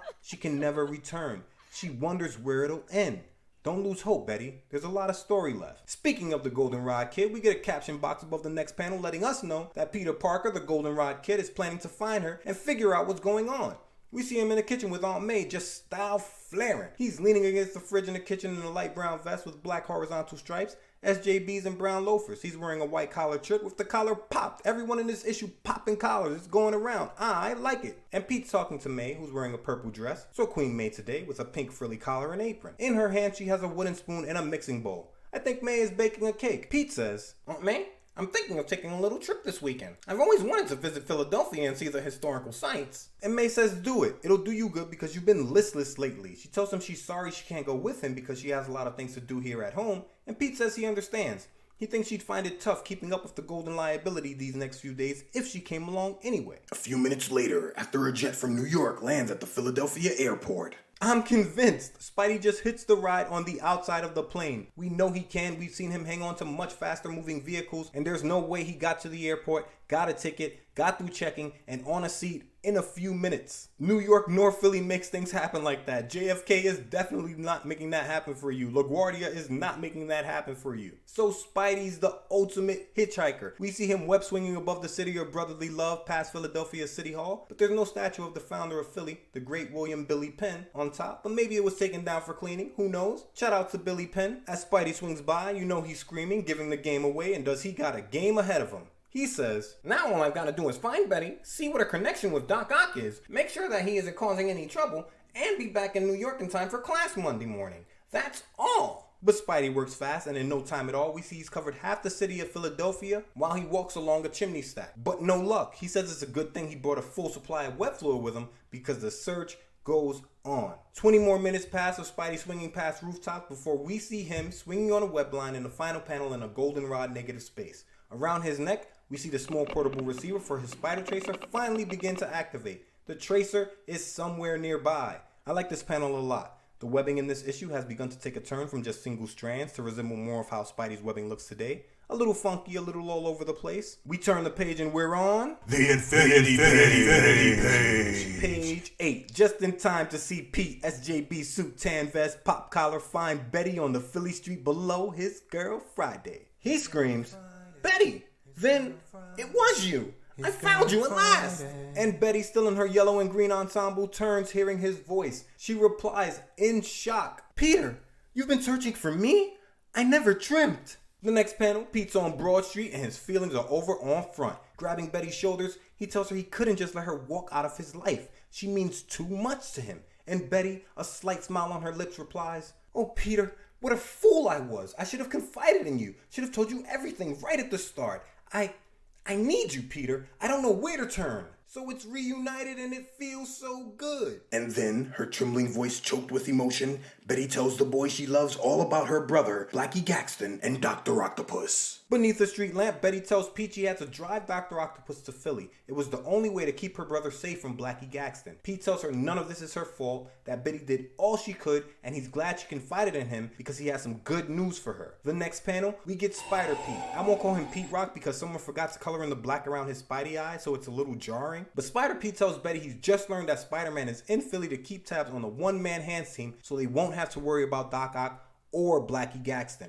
And Pete sprung seeing Betty again, knowing he can help her. He thinks, I've just decided I can't keep it from her any longer. Once we're back in New York, I'm going to tell Betty that I am Spider-Man. My man is going to spill the beans, the Spidey beans. He loves her. She needs to know that the golden liability is the goldenrod kid. He is I and I am him. And Betty, I love you and you need to know this. This is where Pete is right now, on Broad Street. Feelings on front. I like it. But sometimes fate has other plans, for on the other side of town, a strange menacing form swings from roof to roof on a sinister mission. And we see Dr. Octopus, his four mechanical arms stretched between two buildings as he races above the city in a purple shirt and pants combo. In a rare moment of external monologue, he says this task is child's play for Dr. Octopus. And scaling the wall of a separate building in the final panel, we hear why Doc Ock is helping to spring Blackie Gaxton from prison. He says, as soon as I collect the $100,000 which Blackie will pay me for this job, I'll have the stake I need to make myself the king of crime. 9 opens the octopus, tearing the iron bars off of Blackie's window as Blackie tells him he knew he was the right man for the job. We get a beautiful panel of Doc Ock using R1 and L1 to scale down the side of the building as Blackie holds on to R2 and L2 like a ladder beneath him. It's great art. And Ock his ego on perpetually swollen, tells Blackie he was the only man for the job and not to forget it, that he's not a common criminal.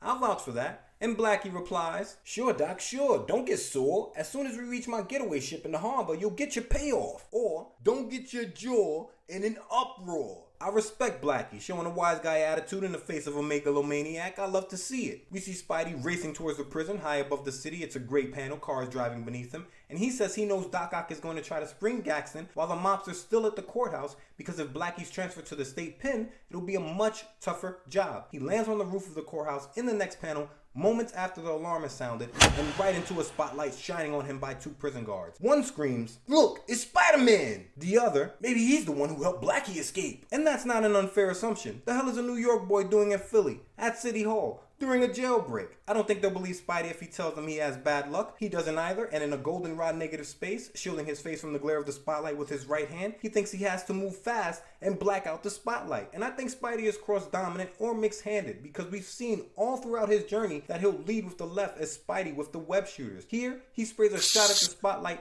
with his left hand. Does Spidey get the hit? Of course he gets the hit, and we see webbing douse the spotlight before Spidey leaps off of the rooftop into the final panel, shooting a line of webbing with his left hand. "Your Honor, I rest my case." He thinks it's a rotten break that he arrived too late, and he was spotted, so they're probably going to blame him for Blackie's escape. Page 10 opens to Spidey, mid-swing, high above Market Street, and you know how I know he's worried? He screams, "Suffering spiderwebs," and thinks that Betty's in real danger now. Great danger. She's going to be forced to be around Blackie and Dr. Octopus. And we see Spidey's right. In the next panel, Betty and Bennett are in a room with 3 of Blackie's Goonies, and I love how Ditko's been drawing these random gangsters. The guy on stage left, orange blazer, gray fedora, puffing a cigarette, looks like he's been struck square in the face with a frying pan. That's how flat his face is. He's jerking his thumb towards the door while one of his partners, maroon vest, blue fedora, points a gun at Bennett. Betty, a hand to her mouth, asks why this is happening. They did everything Blackie asked. Why won't he let them go? Bennett says, "I was a fool. I should have known he'd never let us go." And the third goon agrees with him.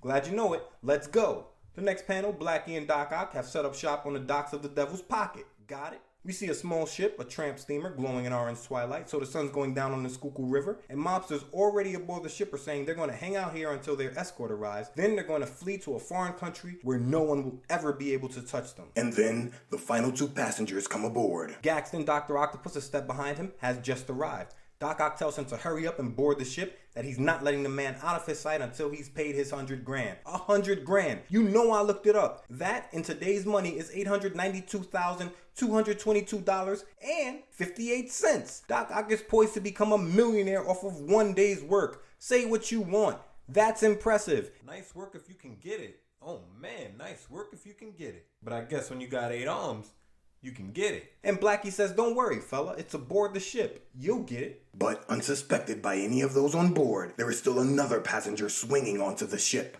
I hope Blackie Gaxton's insured, because he's kidnapped the Golden Liabilities lady, and the Golden Liability has just swung in. Spidey's thinking it's a good thing they used the car with his gizmo on it, because he used it to follow them all the way here. Meantime, Blackie wasted no time getting out of that drab prison green. We see him pulling on a maroon blazer, a sky blue tie already on the white shirt he's wearing. Tie clip? Of course. Cufflinks? Come on, that's Blackie Gaxton. Of course. A cigar in his mouth, an enforcer behind him. He steps onto the lower deck of the ship. Betty throws her hands up. Bennett rushes up to him, placing a hand on his shoulder, pleading, screaming, "You can't do this, Blackie. I've done everything you asked. You're free now, just as you wanted to be. So my debt is canceled. You've got to let us go." Blackie's eyes look down at Bennett's hand. He says, "I do, huh?" And knocks Bennett out with a right cross to open page 11, screaming, "This'll show you that Blackie Gaxton doesn't have to do anything. Now I don't want to hear another peep out of you." As Betty screams in horror, Spidey swinging onto the ship hears her scream and realizes they brought Betty onto the ship. Next panel, we get a caption box. But in his haste to reach Betty's side, Spider-Man carelessly slips on a coil of rope as he lands. And we see Spidey land awkwardly on the rope, rolling his ankle as he does. He calls himself a bonehead for not noticing it before. He bends down to check his foot and realizes it's sprained, just as he's spotted by 2 mafia goons with guns drawn. They tell him to get up because they're taking him to see the boss. In the final panel, along horizontal, we see Spidey led into a packed room with his hands raised. We've got the frying pan faced gangster here, a cigarette dangling from his mouth, in shock at the sight of Spidey. The 2 guys who just just caught Spidey, Blackie in the center of the room, Bennett and Betty at stage left behind him, another random goon, and finally Dr. Octopus. Spidey looks around the room and thinks he's really in for it. Blackie is pissed. Looking over his shoulder, he asks why his goons brought Spider-Man down to the lower deck. He calls them fools and tells them Spider-Man is dangerous. But Doc Ock's here, and you know he's been itching for the rematch with Spidey. He says, "Don't worry about him, Gaxton. I've been waiting for a chance to have my revenge on him. You won't have to worry about Spider-Man. I promise you that." So no fear in this room, just all the ingredients for action. We turn the page and Dr. Octopus, the pincers on his metal arm snapping, continues. "But there are some other things you can start worrying about, such as the fact that I'm taking over now. Now that I know the money is on board the ship, I need you no longer." So Dr. Octopus, to become the Mafia King, is just going to take over Gaxton's crew right now. No honor amongst thieves and megalomaniacs then, huh? Guess not. But Spidey's heard enough. Webbing the ceiling with both hands, he kicks the gun out of the hand of the mobster in the green suit to his left, and in a fluid motion with the same leg, kicks the goon to his right wearing a tan suit, saying that since everybody else is making speeches, he might as well furnish some entertainment. Whipping. Spidey thinks fighting here won't be easy with a bad ankle and tells himself he needs to move fast enough to keep his foes off balance. We see him hanging from a web line, throwing a beautiful punch that knocks one of the mobsters into the other as he screams, "First, I'll take care of the hired hands. Like this. I'll save the best for last." And it was some punch because the green-suited mobster flies across the room and crashes into Dr. Octopus, both men flying backwards through the hatchway of the room and down the ladder. Spidey screams, "Oops, watch yourself. I wouldn't want you to skin your pink little knuckles when you fall down and go boom." And we got action. Next panel, Spidey lifting his legs to dodge a punch thrown by Tantu, hopes to himself that Doc Ock stays down and out of the fight long enough for Spidey to deal with Blackie's men. He cracks a blue-suited gang member across the jaw saying, "Nice try, playmate," but tells the man he isn't as easy as a helpless girl and her brother. In the final panel, we see Spidey's worked fast. All his goons scattered, we see Blackie crawling on his hands and feet towards a pistol on the floor. Spidey hopping over a down gang member to get to him as Betty looks on. And Spidey's friendly. He says, "What's up, Blackie boy? Oh, trying to reach that pop gun, eh? Wait. Let me help you." Spidey grabs Blackie by the wrist to open 13 as the man fires 2 shots over Spidey's shoulder, screaming even Spider-Man can be stopped by a bullet. Spidey screams for Betty and Bennett to take cover and stay there until he can get the man's gun away. And Spidey better work fast because in the next panel, we see bullets flying above the heads of Bennett and Betty. And Bennett's not having it. He jumps in front of Betty, putting himself between his sister and the danger, telling her to stay down. Betty, her eyes wide in fear, tells Bennett to get down, that she's fine. He's in the line of fire and needs to stay back. She screams at Spider-Man to stop struggling with Blackie as a shot rings out, and Bennett screams, "Ugh!" The next panel, Betty screams Bennett's been shot, and Spidey, a little jerkish in the moment, asks, "I told him to stay back until I got Blackie's gun. Why didn't he listen?" "You're missing the point, Spidey. He's shot." Bennett, doubled over, gripping his gut with both arms, says, It's better this way. I was no good to anyone. Maybe now you can wash your hands of all of this." Before dropping to the floor, lifeless, Betty snaps. She rushes at Spidey and we see the moment from the action on page 1 as she beats her fist against Spidey's chest. She screams, "It's your fault. If you hadn't interfered, if you hadn't tried to be a hero, it might not have happened. I hate you. Do you hear? I hate you." And Spidey tells her she can't mean that. Betty falls to her knees on the next panel over Bennett's body. She wishes Peter were there because he's the only one she can turn to now. She wanted Spidey's help, but now her brother is dead and it's Spider-Man's fault. Spidey, standing here, wonders how he's going to convince the girl he loves that Spider-Man isn't to blame for her brother's death, but thinks that'll have to wait for another time as Blackie dashes towards the exit. Spidey follows. His heart filled with a burning rage, a vengeful Spider-Man goes after Blackie Gaxton. And we get a great shot of Spidey being spidery and racing along the sheer wall of the ship's passageway on all fours as Blackie fires over his shoulder from the ladder at the end of the hall. Spidey screams, "I'll get you, Gaxton! There's no place on Earth you can run to now!" Dodging the bullet easily as Blackie tells him that he's ruined everything. But he's not done yet. 14 opens to Spidey as the unstoppable object. As Blackie cowers in a corner, his empty gun still raised in his hand, Spidey advances on him menacingly, not even slowing down as 2 dudes try to tackle him. His Spidey sense ablaze, he carries the men towards Blackie without flinching at all and goes full on James Bond. Dr. No telling Gaxton he counted the shots and Gaxton's empty. You want proof representation matters? I set the same joke up last episode and used Action Jackson as the guy because that's where I first heard the line. I had no idea it was a Bond line. I watched Dr. No on a whim and was shocked. Anyways, representation matters. Back to his Spidey sense ablaze, he carries the men towards Blackie Gaxton without flinching at all and goes full on James Bond, Dr. No, telling Gaxton he counted the shots. and Gaxton's empty. Spidey reaches Blackie in the next panel, and even with the pain in his ankle, even with two guys trying to tackle him to the ground, Spidey grabs Blackie by the collar and lifts the man easily above his head, screaming, "There's only one language a killer like you understands!" Before sending Blackie flying upside down through the air from a right hook that sends the gang lord crashing into two members rushing forward to help him. So Spidey's made short work of Blackie, Gaxton, and company, but business is about to pick up. The next panel, we see Dr. Octopus tossing gang members to the side in the hold of the ship. Others run from him in terror as he screams, "Out of my way, you weaklings! I have a score to settle on the deck above!" Using L2 and R2, he rises from the hold of the ship onto the top deck where he sees Spidey pummeling the final mobster and screams that this is the moment he's been waiting for since Spidey got him locked away. He says this is the wrap-up. Translation: it's time for the showdown. Spidey hears him and gets nervous. He thinks he was afraid of this because he barely beat the one-man hands team last time, and he didn't have a bad foot then. In the final panel, Doc Ock sends R1 and L1 racing towards Spidey, who leaps out of the way, grabbing a rope overhead thinking he has to keep moving, while Doc Ock screams that he's just prolonging the agony because he's going to be caught sooner or later. Ock is planning to maul the golden liability. 15 opens to Dr. Octopus using R1 to snap the rope Spidey is swinging on. He tells Spidey he won't be able to do any more swinging, and Spidey replies, "Just watch me, Doc. I'll give you a little lesson in aerogymnastics." Whipping. He flips onto a smokestack in the next panel away from Doc Ock, thinking, as usual, that he wishes he felt as confident as he sounds. But he doesn't have time to dwell on it. Dr. Octopus is right behind him. He screams that Spidey's agility is kid stuff because with his arms propelling him, he's way faster than Spidey. I don't believe that, and the wall crawler doesn't either. Leaping from the smokestack, he screams, "Is that so? How come I'm always way ahead of you, Big Mouth?" And he's absolutely right before grabbing an overhang in the next panel with both hands and swinging into a passageway, thinking maybe he can get a breather here. He lands on his ankle and the pain almost buckles him, but he keeps going, throwing his arms wide in front of him to club two more of Blackie's goons, knocking them out instantly while asking why they don't realize they aren't wanted. In the final panel, he races to the end of the walkway and grabbing the overhang, screams, "Maybe I can catch Doc Ock off guard by swinging up to the deck behind him. It's worth a try," before backflipping to the level above him. It's a gorgeous panel. Spidey really is going agility crazy on a bad foot. All chest, no legs. But 16 opens to Doc Ock, and you know he's come to play. His lower arms holding him high above the ground, he sends R1 rocketing towards Spidey and manages to grab the webhead's left bicep, screaming, "I expected you to try something like that. Now I've got you." But Spidey's not done. He grabs a nearby rope and pulley. Spinning it above his head, he chucks the chaka block at Doc Ock, wrapping up the villain's lower metallic arms, causing Octopus to lose his balance. "You with me?" Spidey screams, "There! Pretty good nut, eh? What a Boy Scout I'd make." Before diving into the cargo hold as Dr. Octopus screams that as soon as he gets out of the rope, he's going to end Spidey's career for good. And Spidey in the final panel is racing through the darkness of the cargo hold, grabbing at his sprained ankle as Doc Ock gives chase. Spidey laments his career choice, saying, "Yeah, some career.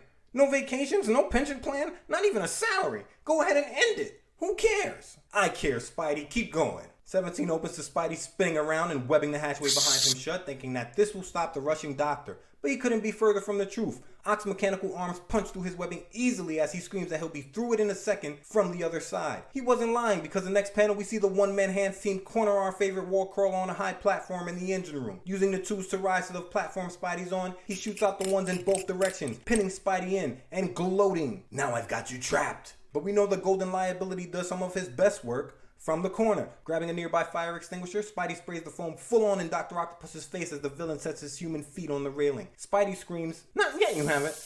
Have a whiff of some chemical foam from the fire extinguisher first." Spidey thinks, "This is nutty. That's like being on a merry-go-round. I'm not doing Betty or myself any good this way. I've got to find a way to beat him." As Doc Ock's arms begin to surround him, we see Spidey, agility on, best ever, dive through the arms under the cover of the phone, thinking he's got to make sure Betty is alright. Meantime, there is no honor amongst thieves on this ship as we see two of Blackie's goons below deck in a separate room. One, wearing a brown suit, red tie, looks Asian. The other, a white guy, SJB suit, maroon tie. They're in the room with the 100 grand. And brown suit, closing the lid of the briefcase, tells SJB that in all this commotion, their lives aren't worth a plug nickel. SJB agrees, saying he knows what brown suit's getting at, and they decide to take the 100,000 and hightail it out of there. but they're not going to go alone. Brown Suit screams, and we'll take you for a hostage. I've got a hunch Spider-Man won't bother us if he thinks you'll be in danger. And Betty has had enough of the damsel in distress bit. It's a beautifully drawn panel. She's tugging back against the guy grabbing her wrist, slightly crouched, her feet set in her green heels. She struggles against the man screaming, "No, let me go. I don't care if you shoot me. I won't go with you. Do you hear me? I won't." 18 opens with two metal arms shooting out past Betty, who covers her eyes as they knock out both men easily. Octopus says, "Naturally you won't, my dear, because you're going with me." The shock of the moment makes Betty cover her eyes and faint. The next panel, we see Dr. Octopus on the deck of the ship, the briefcase of money held in L1 as he stares out onto the Schuylkill where a launch boat is pulling up. He thinks it's good that Betty fainted because now he can kidnap her without her screaming. When he goes to touch her, however, he gets clobbered as Spidey hurls himself towards Octopus, crashing his entire body into 008's face, screaming, "Take your hands off her!" Spidey in the nick of time throwing 160 pounds of pure arachno muscle into the one-man hands team face. Ock, barely able to get his right arm up to shield himself, screams Spider-Man before they both tumble to the floor together behind an unconscious Betty. Dynamic panel in a golden rod space. Ditko. Working. Ock's not stupid, seeing the ferocity Spidey just attacked with over Betty. He decides he wants no parts of the girl. Instead, he's gonna get Spidey to follow him onto the launch boat. There in the confined space, he thinks he'll have the advantage over Spidey's agility. Spidey tries to stand and follow, but his ankle gives out and he buckles. He falls back onto the deck as Dr. Octopus leaps over the side of the ship. Straddling the launch with the tubes, he lands on the hood of the boat, taunting Spidey, saying, "You want me, Spider-Man?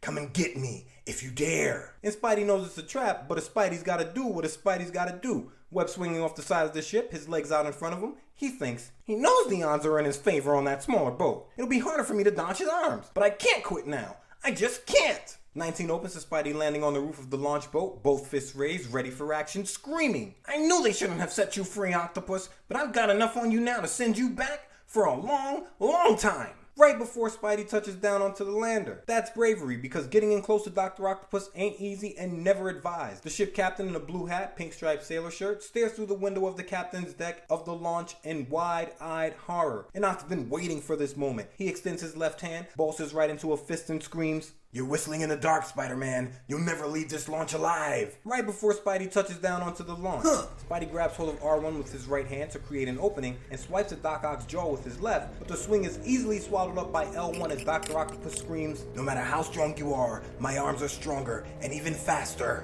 The next panel, the ship's captain has seen enough. Screaming that he agreed to pick up Blackie Gaxton, not two battling furies, he dives over the side of the speeding ship, having it race at the Schuylkill with no driver. The Furies are the deities of vengeance in Greek mythology who spring from the sea, so some dark sailor's humor as he breaks the cardinal rule of captains and refuses to go down with his ship. Doc Ock, feeling the tide turning, tells Spider-Man he can tell the webhead's getting weaker and that he isn't surprised. Spidey's only got human arms and Doc Ock's extra appendages never get tired. But Spidey's one rule ain't change. Fist, swing him if you got him. And we see Spidey throwing punches that Doc Ock is dodging easily. And Spidey's thinking that the man is right, that he can't take much more of this. I'm sure Spidey could handle it on two legs, but he's been fighting literally on one foot since he landed on top of the launch. Doc Ock can smell his victory. In the middle of their violent tango, he starts monologuing fierce. "I've waited a long time for this moment, but I never thought you'd make it so easy for me to get my final revenge."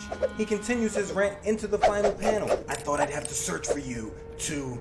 Wait, who's that?" The camera zooms out and we see a police boat on the Schuylkill approaching the launch as it speeds past. One of the officers screams, "Ahoy the ship! This is the police! We noticed your boat out of control! Stand by! We're coming aboard to investigate!" When he opens to Spidey thinking and Dr. Octopus saying essentially the same thing as they fight in a tangle of mechanical arms. Spidey's thinking it's only seconds until the police boat catches up to them and he needs to stop Octopus now. Ock saying he has plenty of time to end the wall crawler before the police board. Two men with plans, but what's that old saying of mice and men? The launch smashes headlong into a piling in the next panel, sending both Spidey and Doc flying from the ship and into the Schuylkill River. It's a beautiful panel and reminds me of the speedboat chase scene at the end of the movie Face Off starring Nicolas Cage and John Travolta, when both men are hurled from the boat after it crashes into a piling. John Woo getting a little inspiration from the pages of ASM? I can't be deconvinced. Spidey hits the water in the next panel and immediately begins swimming towards shore, thinking he got lucky. The crash happened just in the nick of time. Not wanting to explain this to the police,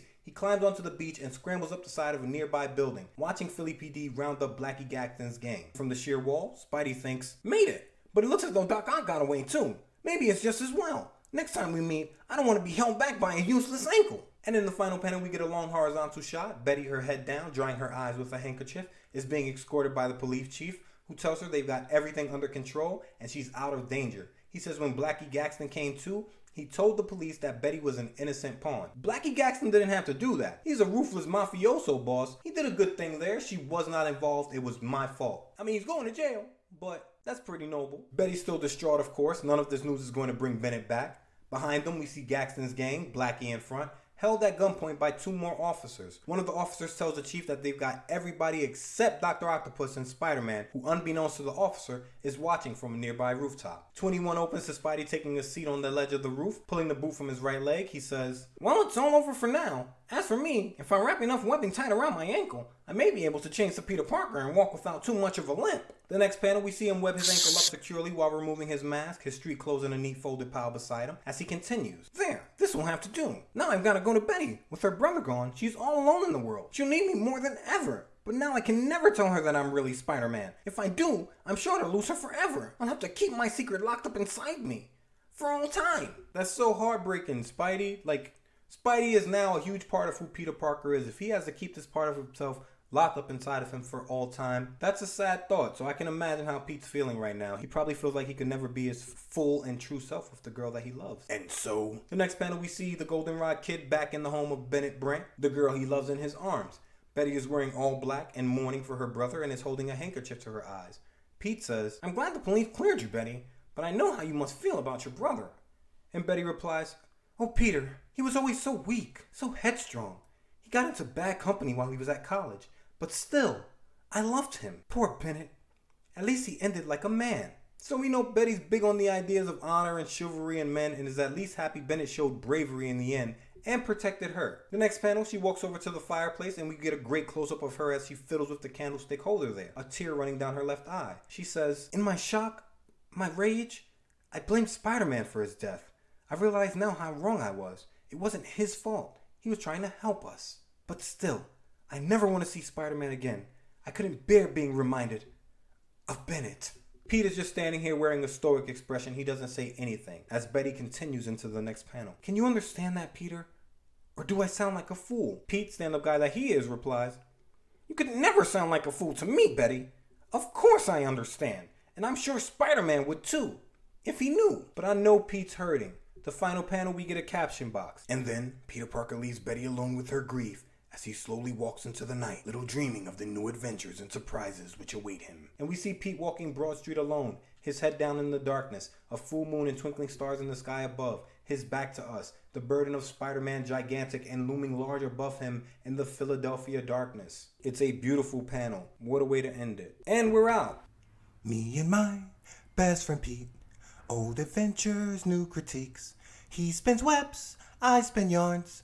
Kinda kooky, be forewarned. Look out, it's me and my friend Pete. So the credits on this one, we have Smilin' Stan Lee writing. We have Swingin' Steve Ditko on art. And we got Art, it's in the name, Simic. Welcome back, Art Simic, and Art Simic is doing the lettering. The cover of this one, we have the title, The Amazing Spider-Man, and Spidey New Roman atop the webbing as always. The lettering is red with blue shadowing. We've got a goldenrod background on this one, so you already know I'm gearing up for a slugfest, and I won't be disappointed if the cover is any indication. In the foreground, clockwise from stage left, we see a police officer, SJB colored police uniform with a look of disbelief on his face, next to none other than J. Jonah Jameson himself. He's wearing a brown hat and blazer with a green tie, and his right fist is clenched. On his face, pure shock. There are wrinkle lines above his eyebrows. JJ is drawn beautifully here. There's another officer beside JJ, his back to us, probably Bill Tomas. And if that's Tomas, you know the police cap next to it is being worn by Blow for Blow Joe.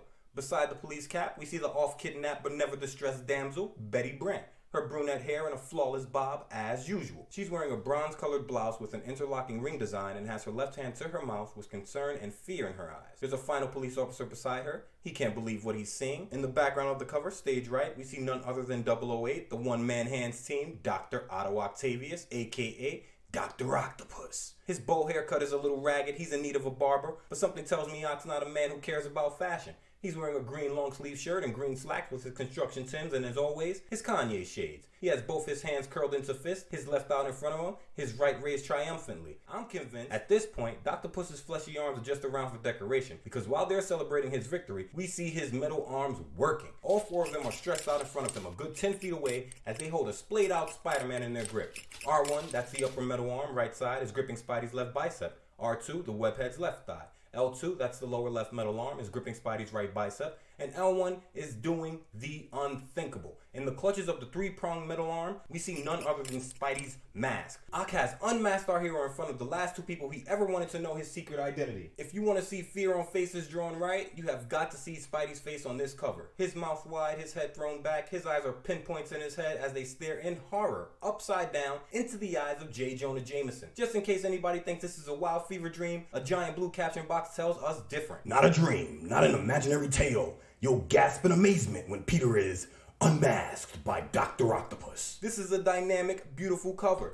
And we're off. Page 1 is set in a white negative space. On top, we've got the sign of the spider, Spider-Man's name curved inside of its borders, and to its right, the title on this one, Unmasked by Dr. Octopus. In the center of the page, we see the golden liability, Spider-Pete, suited and booted with his head down, the fear and surprise on his face from the cover replaced with an eyes-closed look of the feet. He's clutching his mask in his right hand, and I'm going to guess this is after 008 ripped his mask off. We have 4 number pictures surrounding Spidey. The first, labeled 1, is an image of Dr. Octopus standing slightly squatted with his mechanical arms stretching out wide in front of him. Next to the number 1, it reads, Take one of the most powerful supervillains of all time. Next to the number 2, we have another caption box. Add a spine-tingling assortment of wild beasts on the rampage. Beneath it, we see a large black bear on its hind feet. Beside it, the biggest of the big cats, a lion, walking forward. Next to the lion, if you're expecting a tiger, no way. We see a large brown gorilla hanging from the side of a building. Back on stage right, we get the third label. Mix well with our usual cast of offbeat characters.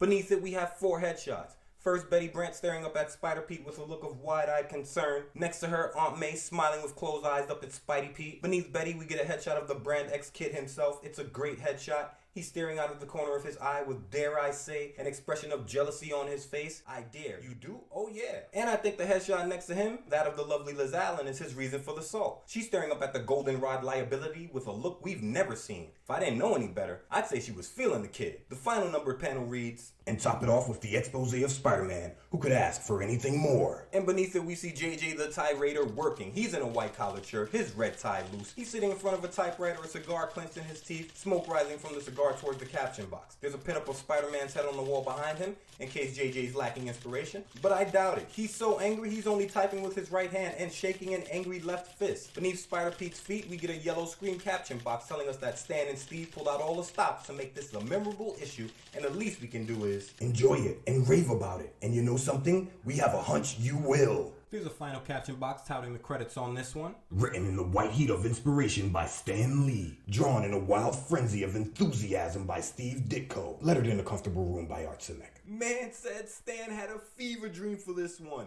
Let's get into it. Page 2 opens, as it often does, with a caption box. As all of our well-read readers know, Spider-Man battled Dr. Octopus last issue, and while the amazing teenager foiled the supervillain's plans, he was unable to prevent his escape. Hence these headlines in the Bugle. And we see beneath it a Daily Bugle cover. On its left, a picture of Spidey's head in profile. On its right, a picture of Dr. Octopus, eyes grilling us straight on. The headline reads, Dr. Octopus escapes from Spider-Man, and beneath it, we get a column telling us that Spidey has once again interfered in police business, and because of it, another dangerous criminal has escaped. The column goes on to ask how much longer we as a people will allow Spidey to make a mockery of justice. Believe me, Daily Bugle, Spidey ain't the one out here making a mockery of justice. You should see the headlines in the papers from last week in the real world. Next panel, we see Spidey crawling down the sheer wall of the Daily Bugle. 39th Street, 2nd Avenue, Midtown. Limestone building. You can't miss it. Lights are glowing softly in the windows, Spidey's scaling past, and Spidey is pissed. He's thinking, If I put out a forest fire single-handed,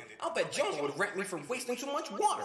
Say, what's going on in his office? And we hear someone scream they quit from an office window, telling the person they're screaming at that nobody could work for a tyrant like them. I know and you know who that is, but just to be sure, we're gonna keep going. Spidey crawls up to JJ's office window, eavesdropping as he often does, and we see JJ, white shirt, brown pants, his arms wide, screaming at the back of a cherry blonde-haired woman wearing a green blouse and blue skirt. JJ saying she can't do this, that he needs a secretary. And Cherry tells him, you need a lot more than that, you need a psychiatrist. She's throwing the papers in her hands on the floor and she's getting out of there. The next panel, we get a great panel of Jameson tie rating. He's loosened his red tie and he's rummaging through his filing cabinet. He says, Blamed employees. They expect to be treated with kid gloves just because I shouted at her. Ditko's drawn two heads to show JJ whipping his neck around quickly, and when he does, he sees none other than Betty Brant. She's in a stylish purple jacket with matching skirt, her pink clutch bag, and pearls around her neck. She tells Jameson she's returned if he'll still have her. And JJ, busy man, way past busy enough, tells her not to just stand there and orders her to get back to work. Spidey, watching this from outside the window, scales up the sheer wall of the building to the roof saying he's going to change out of his Spidey costume because he can't wait to see and talk to Betty. Off panel, we see Betty's thinking the same. She asks Jameson if Peter Parker's dropped off any photos lately, and Jameson snaps. He says, No, I haven't seen him. He's probably too lazy to work, just like everyone else I get stuck with. Minutes later, we see the Goldenrod Kid, SJB suit, orange tie, enter Jameson's office. Peter's a freelance photographer who never knocks. His pics of Spidey must be amazing because nobody walks into JJ's office without knocking. Pete catches sight of Betty, already back to work, having cleaned up the stack of papers her replacement tossed, and he says he's been waiting to hear from her, but JJ's not having it. Cigar in his mouth, he tells Pete they're in an office, not a social club, and Pete can enter his office only when he has pics before telling the young Goldenrod to get.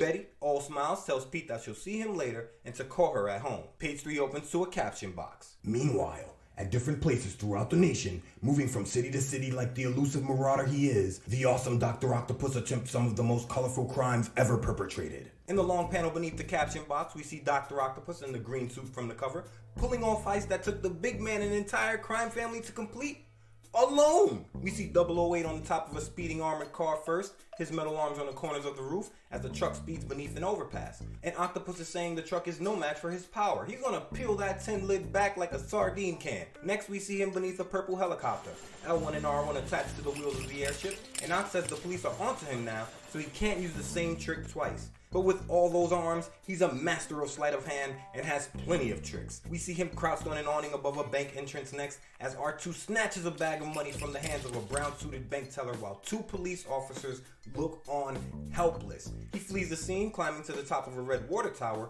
and we know Ox fully accepted his role as a supervillain because now he's monologuing out loud. He says that he has to continue robbing and stealing so Spider-Man will attack him again. In the next panel, he takes a seat atop the water tower and continues. I know I'm stronger than he is. I know that I'll destroy him when next we meet. But so long as he lives, I'll never be truly safe. I've got to force him to fight me again.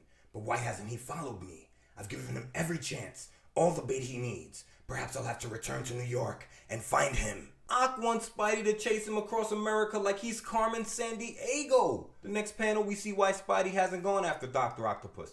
He's sitting at the kitchen table, a glass of water and stack of books piled high above it, pencil in his left hand, orange button up on his back, and Aunt May is standing over him, olive green sweater, blue dress. She has her hand on his forehead and she's telling him he has to stay home because she thinks he's getting a cold. And Pete thinks, if only I could head out west where Doc Ock was last reported. But I haven't money for the fare, and my interim exams are coming up soon. And Aunt May would never let me go anyway. Pete's got finals, a cold, and probably doesn't think he can hitchhike all the way across the country on the outside of a plane. So he's grounded for more reasons than one. The next day. The final panel, we see the Brand X Kid himself, Flash Thompson, holding a newspaper. He's wearing a bumblebee yellow sweater with triangles running across it horizontally. We have two bronies here, a boy wearing a dark red blazer and a girl in a blue dress, and this here in a red V-neck blouse. The Goldenrod Kid is walking up to the group, SJB suit, of course, goldenrod vest and red tie. He's got a book under his arm and he's making his way towards school. He's hoping someday Dr. Octopus returns to New York so they can have their rematch when he spots the gang and wonders what they're reading about. Flash says the Daily Bugle is still calling Spider-Man a fake and a coward and adds that he'd like to see Jameson go one-on-one with the one-man hands team. And Flash may be brighter than I've given him credit for. Page 4 opens to a close-up of a spider in the paper and Flash points out the propaganda saying, Look! The Bugle even has a picture of a spider, trying to show how dangerous they are, and claiming that Spider-Man must be dangerous too. While someone else, probably Bruni Boy, says Bookworm Parker's walking up and says they should see what Pete knows about spiders. The next panel, we see half man, half amazing Pete Rock in the foreground as he walks past Liz and Flash. And as usual, when the gang brings up spiders, men, red, blue, or anything else his neurotic mind thinks can tie him to the webhead, Pete Rock thinks he needs to be careful of his response before saying he hates spiders, that they're ugly and icky, and he'd rather not even talk about them. Man called spiders icky. Flash jumps on the chance to bust Pete's chops, saying, Know what I like about you, Parker? You're such a rugged, fearless He-Man. as Liz watches from behind him smiling. The bell for class rings and the kids make their way into the building, one of them saying to escort Parker in by the arm because he may step on an anthill and faint. Pete, standing in a red negative space, thinks, "Go ahead, laugh, you bird-brained clown. Someday everyone will realize that it's only the people who are inferior themselves that keep picking on others. How about that? I'm beginning to sound like a teenage Billy Graham." Billy Graham was a prominent American evangelist and ordained Southern Baptist minister from North Carolina who was internationally known during his lifetime for his work in spreading Christianity throughout the world and fighting for racial equality during the Civil Rights Movement here in the United States. His work led to him working side by side and building a close personal friendship with Martin Luther King Jr., becoming a spiritual advisor to several presidents from Eisenhower to Barack Obama, and receiving a star on the Hollywood Walk of Fame.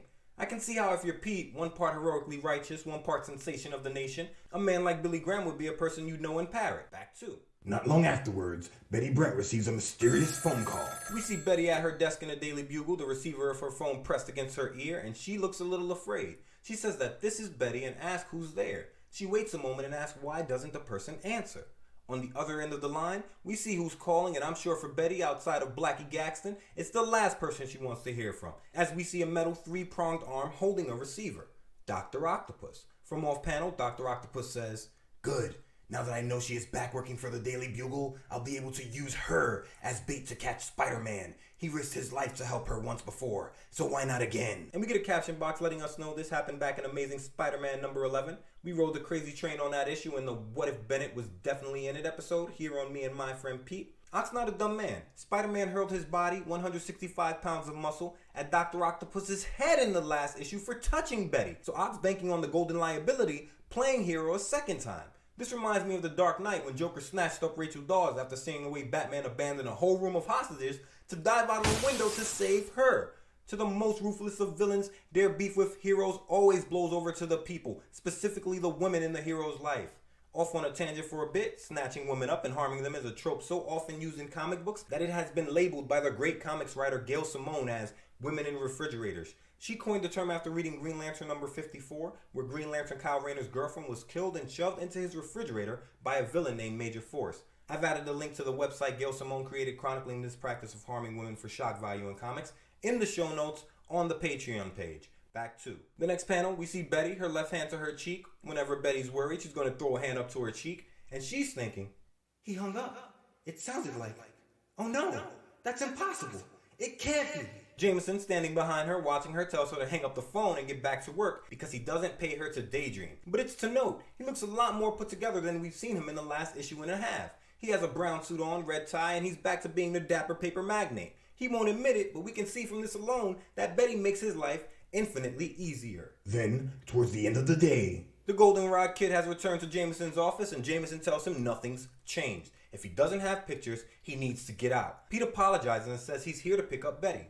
Betty says she'll be with Pete as soon as he finishes the letter she's working on. But suddenly, a mocking, menacing form appears at the window. And we see the one-man hands team leap into the window, his metallic arms bracing on the frame and floor as he calls Pete Sonny and tells him not to hold his breath because he has other plans for Betty. Pete screams, "Dr. Octopus, here in New York!" stepping into the room as Betty says that she knew it was Octopus on the phone. Jameson doesn't say anything at all, but somewhere between this panel and the last, he's rolled up his sleeves and is taking a step toward Octopus to put himself between Betty and the danger. Jameson's a busy man, and if Ock snatches Betty up again, he's going to be back to being way past busy enough, and JJ's not having that. It's a beautiful panel. But the beauty continues dangerously onto page 5 as we see a metal tentacle wrap around the waist of the frightened Betty Brant and lift her from the floor. Ock shows a little kidnapper chivalry saying, "Don't be alarmed, young lady. You will not be harmed." But nobody believes that. If you recall, Ock made what I can only classify as an unwanted advance on Betty last issue in Bennett's apartment, pinning her against the wall with the metal ones.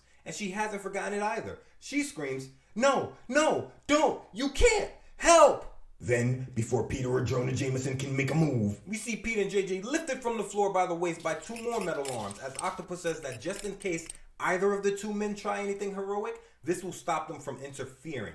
And man, if JJ isn't wearing his big boy pants today, he screams, "Don't just dangle there, Parker. Tell him who I am." That is John Jonah swinging past his knees, Jameson Jr., the Tie Raider. I think to JJ's credit, it needs to be said that he self-admitted to thinking he isn't as brave as Spidey, but Jameson's pretty brave when the pressure's on, always. He's got his jaw into an uproar at Electro and the Vulture, so this isn't out of character. Pete's not worried about letting Dr. Octopus know who JJ is though. He's got his own problems. In the next panel, we see Pete Rock held in the air around the waist, his right fist clenched, his left hand open, Spidey sense ablaze as he thinks, I can't fight back now. Not in front of Betty and Jameson. It would give my identity away. I've got to bide my time. In the fourth panel, Ock, holding a raised fleshy fist above his head, his 3 hostages dangling in his metallic grip, makes his demand. He says no one will be hurt if they listen. He tells JJ to put an ad in the Bugle telling Spider-Man to contact him. When Spidey does, Ock says he wants JJ to tell Spidey that he's grabbed Betty Brant and taken her to Coney Island, saying if Spidey wants her, he has to come get her. Alone. Before dumping JJ and Pete onto their butts unceremoniously in the next panel. He says JJ can send 1 photographer to Coney Island to capture pictures of Spidey's defeat. And Jameson says he's sending Parker before he even touches the floor, as Pete wonders how he's going to finesse being both Spider-Man and Peter Parker at the same time for this. In the final panel, Dr. Octopus climbs out of the window, scaling the sheer out wall with Betty trapped in the clutches of R1 as Jameson and Spidey stare up at him. Octopus says Spider-Man has to show up alone, and if the police come, he lets our imaginations run wild as to what he'll do, but my mind is already on refrigerators. Jameson says he's got to print an extra, and he hopes Spidey sees it. As Pete screams, Betty, don't be afraid. Spider-Man will save you. Another masterpiece page from Letters to Art, Triple S working right now, and they're just getting started. And then, as a special extra edition of the Bugle hits the newsstands, Jameson, standing behind his desk, is pointing at Pete's back to open page 6, and he's telling the Goldenrod kid to get down to Coney Island and bring plenty of film. He says if Pete botches this assignment, he'll have his high. And Pete, a closed hand to his forehead, heading towards the door, says that nothing could keep him away. But he thinks he's feeling kind of woozy, and that Aunt May may be right, that he may really be coming down with something. But like Pete said, nothing will keep him away from this action. He leaves the office, finds an alley, and is back in Jameson's office on a sheer wall in no time. A Daily Bugle clutches in his fist as he pops the sign of the spider on Jameson, casting the paper magnate in its red glow. He asks Jameson what he wants, saying that he saw the notice in the extra. And Jameson, even knowing he needs Spidey's help, refuses to be civil. He screams, You! Turn off that blasted beam! I'm not impressed with your phony theatrics. Betty Brant has been captured by Dr. Octopus! Then, after Jameson has explained, Spidey scaling the Daily Bugle to get to the roof and head for Coney Island when he realizes it's harder for him to stick to walls than usual. He thinks he must really be getting sick. Meanwhile, J. Jonah in front of a red negative space, his hand to his mouth, admits that Pete's got skills and is his best photographer, but he doesn't want to take the chance of the kid botching this job before deciding to head to Coney Island himself. He grabs his bowler, throws his blazer on, and double times it out of the office, monologuing. It's midwinter, so the amusements will all be shut down for the season. I'll make sure that Dr. Octopus doesn't see me, but I'll have a chance to observe whatever happens first hand.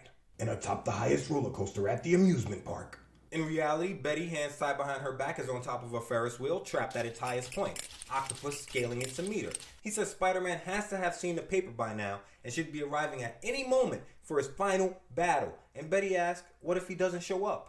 In the final panel, we see 008 holding Betty around the waist with R1 as he descends the Ferris wheel. And I'm starting to worry his human arms are going to atrophy. The only thing they've done this issue is bald fist and hold one money bag. The guy is wholly dependent on the R's and the L's. Regardless, in response to Betty asking what happens if Spidey doesn't show, he says, That would be too bad, my dear, for you. And now, I'll lower you to the ground so the photographer can easily get good pictures of my victory over that masked fool. Those pictures, for the world to see, will be Spider-Man's greatest humiliation. To Ock's credit, he understands Spider-Man a lot better than most villains the Webhead's faced so far. He knows the Webhead, despite being a hero, is pretty prideful, and the only thing worse than beating our hero is embarrassing him as well. And that's what Dr. Octopus wants to do. He wants to embarrass the Golden Liability. He wants to make Spider-Man look bad for the whole world to see. Is this your sensation of your nation? Look at him. That's what I imagine he's thinking. Ock drops Betty off on the ground to open page 7 and turns to climb higher ground, saying Parker's not here yet, and he better show or he'll live to regret it. Betty, damsel, never in distress, begins using her fingernails to dig into the rope binding her wrists, thinking if she keeps trying, she can free herself while Doctopus isn't looking. The next panel, we see the Golden Liability, suited and booted, entering the Coney Island amusement park, and right away we can see something is off. Why? Spidey is on foot. Yeah, I mean on the ground. Spidey hardly ever walks along the street, so this is already a bad sign. A bad sign confirmed as he presses his hand against the wall of a roller coaster to steady himself. He says, Can hardly stand. My feet feel like rubber. Of all the time for me to get a virus attack. But I can't let it stop me. I've got to save Betty. Gotta find Dr. Octopus. He continues into the next panel, a profile shot of Spidey in a light blue negative space. If only I didn't feel so weak. If I could just lie down for... Wait, there he is. I've got to go through with it now. The next panel, we see Betty in a shadow, having freed herself from the ties that bind, sprinting towards the entrance to the amusement park, towards the legendary Cyclone roller coaster. Damsel on the move. Fun fact, I'm a lifelong New Yorker, and I know no lifelong New Yorkers, myself included, who have ever ridden the Cyclone. If you have, and you're a lifelong New Yorker, let me know in the comments, because you're a braver person than us, and I want to tell you so personally, because that thing creaks on the breeze from a whistle. Back to Ock, glancing over his shoulder, spots Betty making a mad dash for the exit and screams he's going to catch her, and this time, he won't be so forgiving.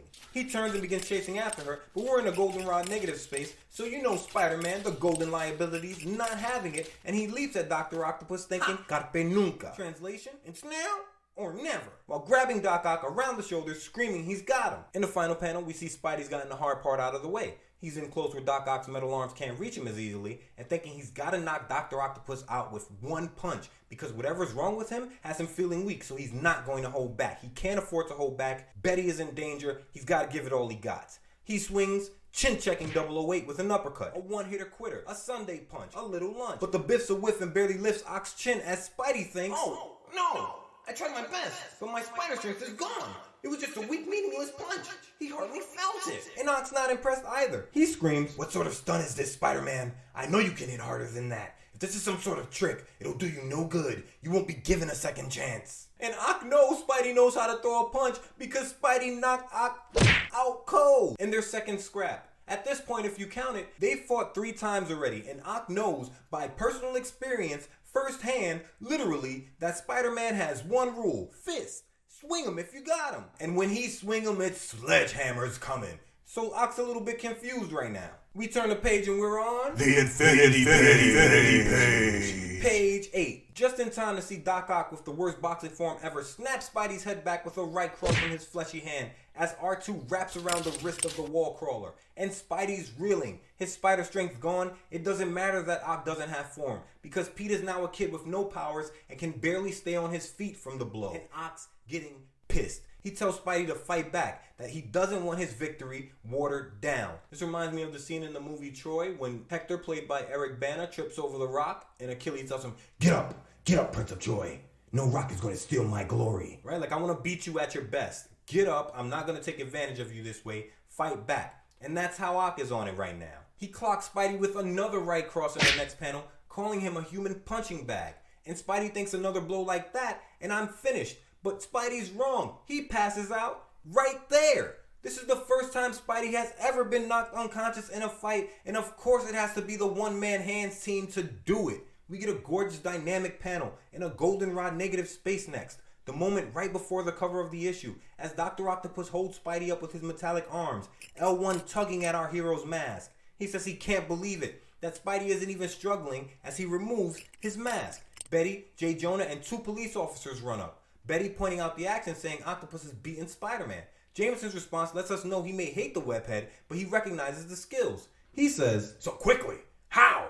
And where's Parker? He should be photographing this. as the 2 officers say it's a good thing Betty called them. In the final panel, we see the cover of this issue up close as L1 removes the mask from Pete's face, bringing the hero's most neurotic fear to life. But this moment may work to Spider-Pete's benefit. Because Spidey didn't show his usually amazing prowess with his hands team, the 2 people most likely to believe he's Spider-Man may now never believe he's Spider-Man. But I don't think that's any consolation to half-man, half-amazing Spider-Pete in this moment. And Ock says he knew it couldn't be Spider-Man. And you already know Betty's nervous. She has a hand to her cheek, as she thinks Pete did this for her, and he could have been killed. Jameson's unimpressed. He screams, The fool. I ordered him to take pictures of Octopus, not try to be a hero. but the final word is a question from a cop, who, hearing JJ and staring at a 15-year-old kid just beaten unconscious, asks, You mean you knew Octopus was here? to close the page. 9 opens with Spider-Pete being tossed into Jameson and the police officer unceremoniously as Dr. Octopus screams, Bah! Shout out Take to your Weed. puny hero. He's of no interest to me. It's the real Spider-Man I'm after. He pushes off the ground with the 2s and in no time is racing along the Cyclone roller coaster, saying he was sure Spider-Man would show up. He thinks the police might have scared Spidey off and says he'll find him no matter what and won't rest till he smashes him. We shift back to Spidey and company and see Jameson on his butt again, his bowler hat at his side as the police officer rounds on him screaming, "Jameson, next time you withhold information from us, it'll go hard with you. If you had told us about this, we would have set a trap for Octopus and caught him by now. But you thought more of an exclusive story than anything else." And the officer's right. Jameson's main point against Spider-Man has always been that he interferes in matters better left to law enforcement. And now he's just been caught doing the exact same thing. Maybe worse, because the life of 2 minors were seriously at risk.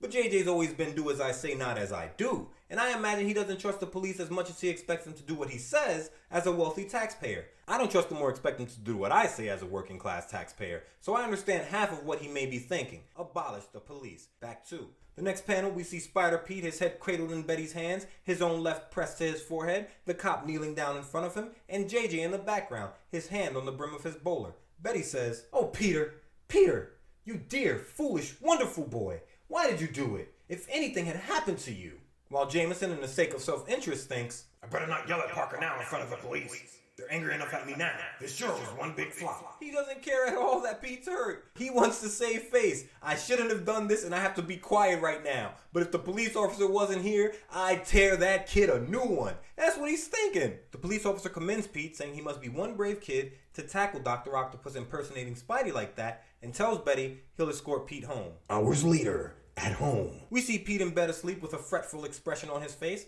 Aunt May is at his bedside, her hand in Peter's hair, staring down at her favorite person in the world. She says a policeman brought him home and told her he fainted. Her mommy sends on Infinity. She says she knew he was coming down with something. The doctor, gray hair, olive blazer, horn-rimmed glasses, same guy who came to check on Aunt May when she was ill. So the family doctor, we'll call him Dr. Pham for future reference, says Peter has a 24-hour virus. Packing his stethoscope away in his doctor's bag, Pham says the virus makes a person as weak as a kitten for a day, but Pete should be fine by morning. And that's good, because Pete's having fever dreams tonight. As Peter sleeps, his rest is broken by a troubled dream. And we see Spider-Man chastising a sleeping Peter. Hovering over Pete in a white cloud of dream smoke, he says, What are you? Some kind of nut or something? You should have your head examined before appearing as Spider-Man when you were so weak. You know viruses are the one thing even your spider strength can't resist. Pete, in shades of dreaming blue, replies, But I was so worried about Betty. So worried. That's the girl he loves. We've seen Pete go to great lengths to save Flash Thompson, a kid he despises. So you gotta know he wasn't gonna wait around for someone else to rescue Betty. That's his girl Friday. And on top of that, when did Spider-Man ever reference that viruses were the one thing that made him weak? This was never spoken about. We know Johnny the Human Torch got a virus and his powers started acting up. Coincidentally, in the first appearance of Dr. Octopus. That's the We Didn't Start the Fire episode here on Me and My Friend Pete. Then comes the next morning, more than 24 hours after the virus has struck. And we see the goldenrod kid backflipping out of his bed. He's not sick anymore, but his pajamas are. My man is wearing the finest silk pajamas. Mid-flip, he's saying he feels like $1,000,000,000 again, and goes on to say, I got the old spider strength back. The old zingaroo. The old zingaroo. How do you do? Tin opens to Pete's back to us as he gets suited and booted in his Spidey costume. His mask is resting on top of a white bundle. He's saying he knows Aunt May saw the costume inside and he needs to move fast. As Aunt May screams as she hears him moving and she's coming upstairs because she needs to talk to him.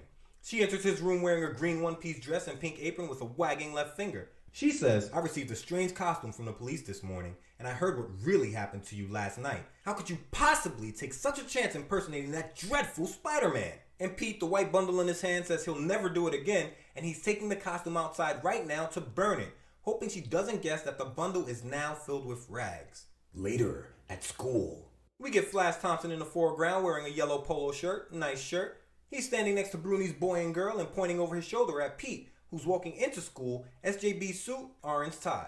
Flash screams, Hey, look! Here comes the big hero, Fearless Parker in the flesh! Both Bruni smile and Pete thinks Flash is never going to let him live this down. But who's Flash to talk? When he impersonated Spidey back in ASM number 5, The Golden Liability, Always Another Day episode here on Me and My Friend Pete, he was captured by Dr. Doom and begged for his life without even getting a punch off. Liz rushes up to Pete wearing a red blouse and brown skirt. She asks Pete why he would ever bother to impersonate Spider-Man.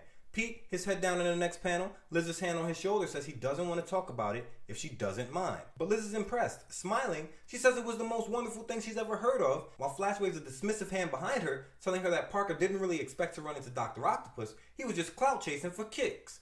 And Liz snaps! Rounding on Flash in the next panel, she says, "Let me tell you something, Flash Thompson. As far as I'm concerned, Peter Parker proved he has enough courage to match his brains. And as for you, my dear ex-boyfriend, you've got neither." As Pete watches in shock, wondering what changed with Liz because she never knew he was alive before. And everybody's in shock right now. Flash, the most, as he asks Liz what she's mad at him for. Meanwhile, the angry Dr. Octopus rips the newspapers to shreds in a fit of savage fury.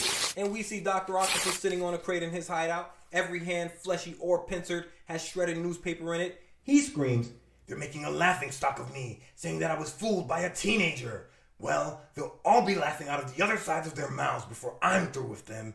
He is going to lose it. Everything he does to bring Spider-Man down only brings more embarrassment upon himself. Since defeating Spider-Man the first time, Spidey is giving him L's left and right, whether it's punches to the jaw or punches to his reputation. Octopus must hate this kid. 11 opens to him snapping a wooden beam in two with his metal arms as he screams Spider-Man won't be able to hide from him any longer. And I think business is about to pick up. Doc Ock leaves his secret basement lair in the next panel, racing up the street on his metal arms. A man in a JJP suit spots him and decides to cross the street. Doc Ock screams that he's through hiding, and today will be a day that the people will never forget. Because today, all New Yorkers are going to learn the power of Dr. Octopus. Later, at the outskirts of the zoo. In New York, there's only one zoo worth mentioning as simply the zoo, so I know we're in the Bronx, and we get a gorgeous panel of two male lions and a leopard moving as big cats do. Ditko is amazing. These are beautifully drawn lions,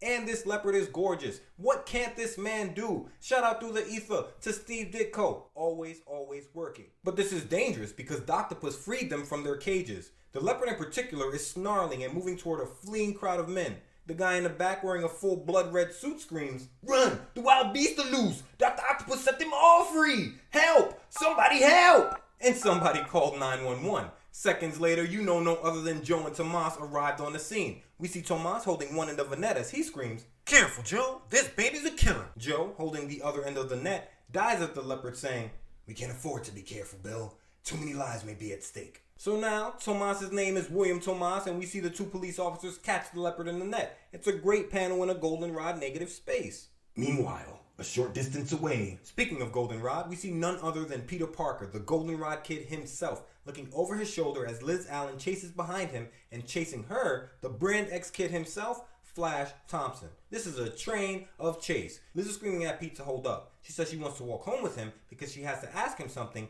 and Flash is upset. Scowling, he tells Liz he thought they were going bowling this afternoon, as Pete thinks, "This is nuts. Liz wouldn't give me a trouble before. But now, she's following me around like a lovesick calf. My, how the turntables." Pete doesn't have time for this new energy. Betty's his girl and Pete's not stepping out. He races around the corner to open page 12 and leaping up, grabs a flagpole and swings himself to the roof of a nearby building. It's another great panel and makes me wish Spidey fought crime with that best ever agility in a suit.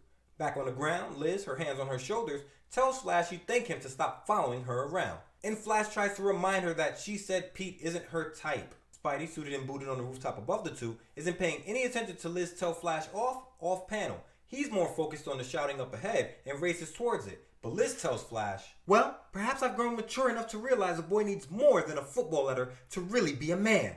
The Goldenrod Kid has wooed Liz Allen, but he doesn't have time to process this. We see a lion on a high platform in the next panel, poised to leap down onto a crowd of 3 men. The first 2 men are running and screaming for help, but the third, a guy in a green suit, matching hat, red bow tie, is standing with his arms wide beneath the lion like he's trying to commit suicide by mauling. And the lion's about to give him what he wants. It leaps, but that can't happen. Spidey swings in on a web line, mounting the lion from behind, screaming he's never ridden anything like this before, but there's always a first time. He wraps the lion in his legs before dropping it into a net held by the police in the next panel. One of the police officers thanks Spider-Man, saying they've had their hands full with all of the escaped beasts. Spidey lands in the final panel after releasing the lion in front of a trio of fleeing men, screaming, "Escape beast? That means there's more? Uh-oh, here's another one now!" As a large black bear advances toward him on its hind legs. I imagine these animals all hopped onto the 5 train from the Bronx Zoo. The bear probably hopped the train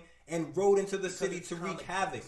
13 opens to Spidey leaping straight up into the air, shouting, "There, big fella! That webbing around your jaws and your claws will keep you harmless till the police put you back where you belong," as he webs the maw of the bear shut to go along with its already webbed up paws. Spidey leaps onto a sheer wall next, climbing up to meet a large brown gorilla perched on a ledge of the building above him. Octopus has caused chaos with these freed animals. Spidey calls the gorilla Fuzzy and says he'll be right with him. But the gorilla is channeling his King Kong energy and won't wait for action. It leaps down at Spidey in the next panel, causing the webhead to lose his balance and fall from the sheer wall. Spidey grabs a flagpole on his way down in an underhand grip and spinning around and rapidly says if he's ever president, he's going to make Flagpole Day a national holiday. The gorilla lands on the flagpole and lumbers towards Spider-Man, whose right foot is already backed up against the edge of the pole as he screams, "Say, little friend, you've got this backwards. I'm the one who's supposed to be chasing you," before doing a corkscrew flip from the edge of the flagpole and over the gorilla's outstretched hands. Put another page of me gushing on the record books. This is a beautiful corkscrew flip. Ditko, working.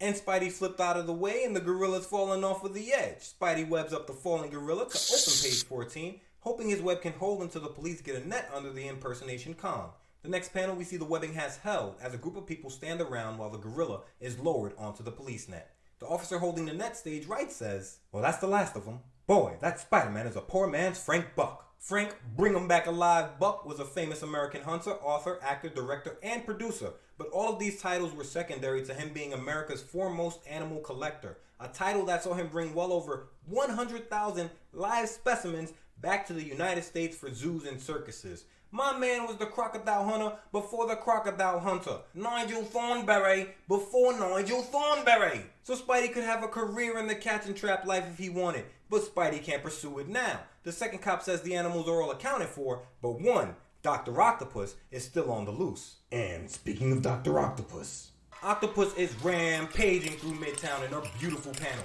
In the foreground, we see a police officer with his hands raised, screaming at the frightened and fleeing crowd to get back and stay clear that the police will handle this.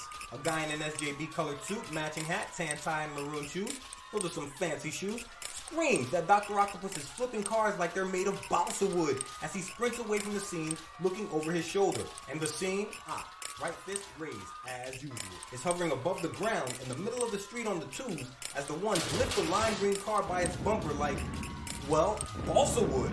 The whole time, Ock is screaming, "I won't stop until I find Spider-Man. Do you hear me? Bring me Spider-Man." He wants his 5 minutes with the webhead or he's going to turn this city upside down. Ock scales a wall next and stopping behind a building sign that reads Deleted Ink, grabs the sign with the ones and screaming Spider-Man better show up soon, pushes the signage from its brackets in the building towards the street below. There's a crowd of at least 30 people below.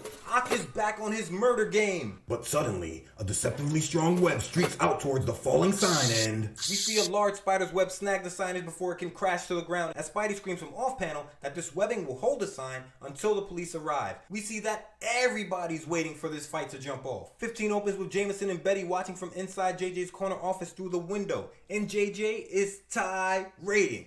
Well, so Spider-Man finally came out of hiding at last. Unless it's that idiotic Peter Parker again. Betty replies, "Don't say that, Mr. Jameson. It mustn't be Peter. It just mustn't." And I feel like if she knew it was Peter this time, Betty would take his head off. She's had enough of all this action-packed lifestyle. She doesn't want Pete anywhere near it. But Jameson and Betty Brant are both right. It is the real Spider-Man, and it's also Peter Parker. Although this time, nobody suspects the truth. Spidey came in working and nobody believes that could be Peter Parker now. Look how he embarrassed himself and look how that embarrassment has worked to his benefit. Never ever think that a loss is just a loss. It can always be a lesson and sometimes, like this, it can be a gift. He has separated the Peter Parker from the Spider-Man so completely that now he can operate closely as a photographer for a man who hates Spider-Man without any suspicion. This beating, those 2 hooks that Dr. Octopus gave him that knocked him out, they were a blessing in disguise. And he got to get some sleep. He was sick, he needed it anyway. But he's back on top, so let's get back to. Spidey lands on a water tower across from Dr. Octopus, who screams Spider-Man at last, as the Golden Liability throws down the gauntlet.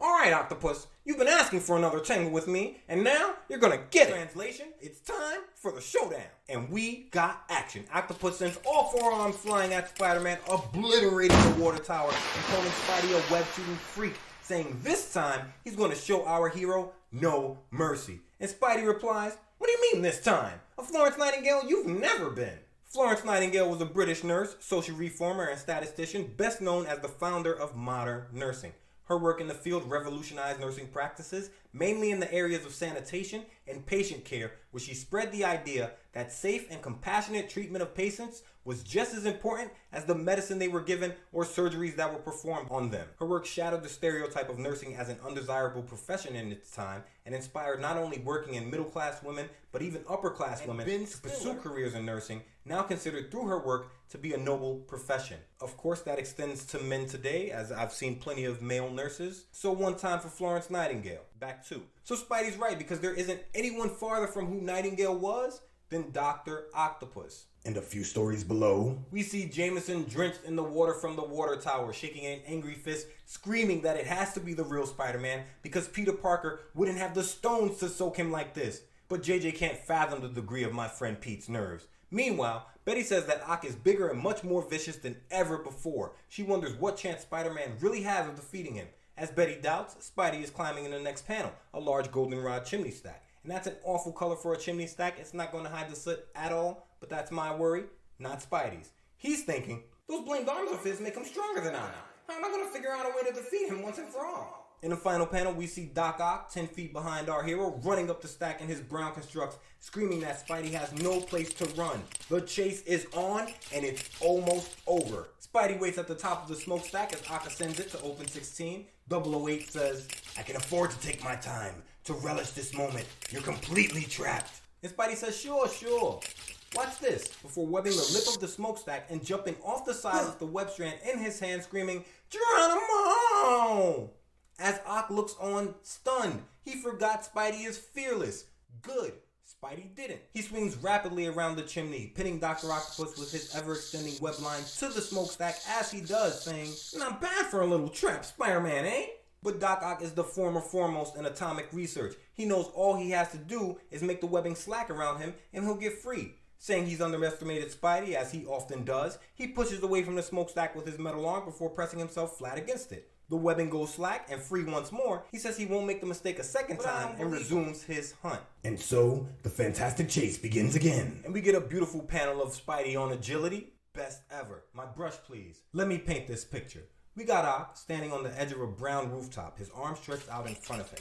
Between him and Spider-Man, there's a gray rooftop with a billboard on its roof. The billboard has 3 light fixtures mounted on its top. I'm guessing so it can be seen at nighttime. But Spidey's seen them now. He's looped the first pole, leapt to the third, and released it, looping around the second pole, flies forward, corkscrews in the air, and grabs a steel pole jutting out of the side of a building. Shades of Simone Biles on page 16. I like it. Octopus, gripping the side of a building with his right tentacles, sends the left chasing Spidey, who leapfrogs the chimney to avoid them. Octopus says Spidey may be more agile, the most agile, but Octopus can cover more ground, and he's tireless. Spidey replies, guess you're right, Ock. If all your boasting doesn't tire you out, I guess nothing will. 17 opens to Spidey on the chimney on one foot as Octopus swings around the water tower using R1 to cut him off. The remaining 3 arms, of course, barreling towards the webhead. Ock says he'll prove he can do more than boast, and cracks the webhead with an L1 hook, sending him falling backwards from the chimney. Riddle me this, Jackman. Yeah? What's Spidey's agility on? That's easy. Best ever. Spidey lands into a handstand in the next panel as Ock's arms give chase, and realizing he's got nowhere to go but down, Spidey plunges headfirst into the air shaft in the next panel thinking, it's a long chance, but maybe I can get out of his reach in this air shaft. Then I'll figure out a new plan of attack and take the offensive. In freefall now, Spidey webs the opening to the air shaft, hoping Octopus didn't see him. But Octopus did. We see his metal arm swarming above the mouth of the shaft. And Spidey thinks his plan is worthless, that he blew it, before he remembers who he is. Lowering himself further into the shaft, he stretches the webbing he's holding in his hands until the tension is exactly right, before rocketing up through the air shaft in the final panel, screaming, Gangway, Doc Ock! Spidey shoots out of the shaft to open 18, lunging towards Octopus and grabbing the man around the collar. Ock screams, what the? And Spidey replies, I thought I'd catch you off guard. Well, buddy boy, you're not fighting a weak imitation of Spider-Man now. This time, you're facing the real thing. before landing in the next panel and judo tossing Dr. Octopus over his shoulder, telling 008 that as long as he can be kept off balance, his arms won't do him any good. In the next panel, Spidey, back, he's in it, he screams, and you know something? There's still no substitute for a good old-fashioned punch in the jaw. Now, is there? Before leaping the 10 feet between him and his nemesis easily and cracking Octopus in the jaw with a hard right. The only reason Ock doesn't fall flat on his back, the ones grabbing a nearby ledge and the floor hold him up horizontally. Insult to injury, as Spidey cracks Ock across the jaw, he says, "Don't just lie there, answer me." Spidey's not having it. You kidnapped Betty, beat the stuffing out of me in front of my lady and my boss and the police, and violated one of the world's greatest zoos. So Spidey wants answers and he's got 2 fists, and you know the rule. He swung them because he had them. Octopus from his knees is not done. His tentacles curling in front of him at Spidey. He says the webhead's only got 2 arms. He's got 6, so Spidey was licked from the start.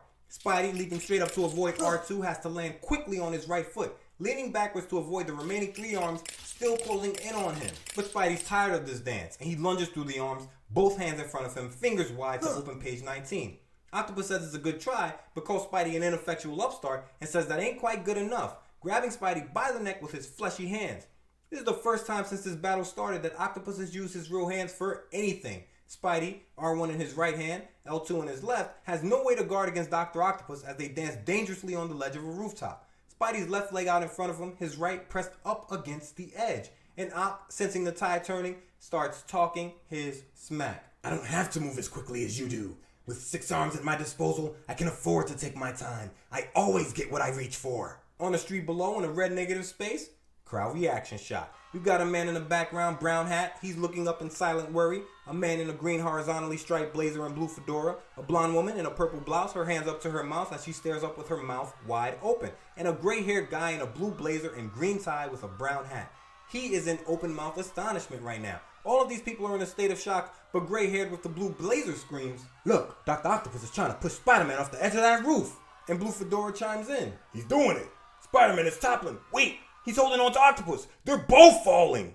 Before Spidey and Dr. Octopus crash onto a scaffold below, Spidey starts to say he was willing to go over the side because of his sharper reflexes, but before he can finish, Ock screams, Reflexes, bah! "Shout out to What good will they do now? The scaffold cable just snapped.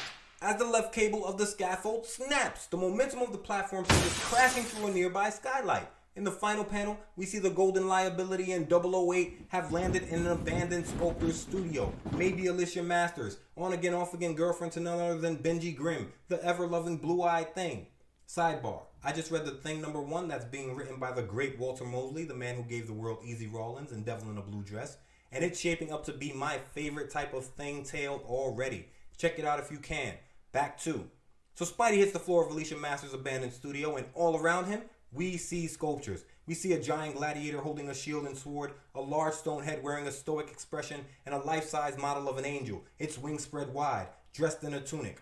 What can't Steve Ditko draw? Doesn't exist. But P has no time to marvel at the art, sculptures or otherwise. Octopus has landed on the 2s, and he is relentless. He sends L1 after the webhead, who, landing on his hands, throws his feet together and backflips at the same time, kicking the hand racing towards him away. As if the stakes weren't already sky high on the ground below, the 2 combatants knocked over a bottle of cleaning fluid, and a fire begins to rage between the 2 on the floor of the sculptor's studio.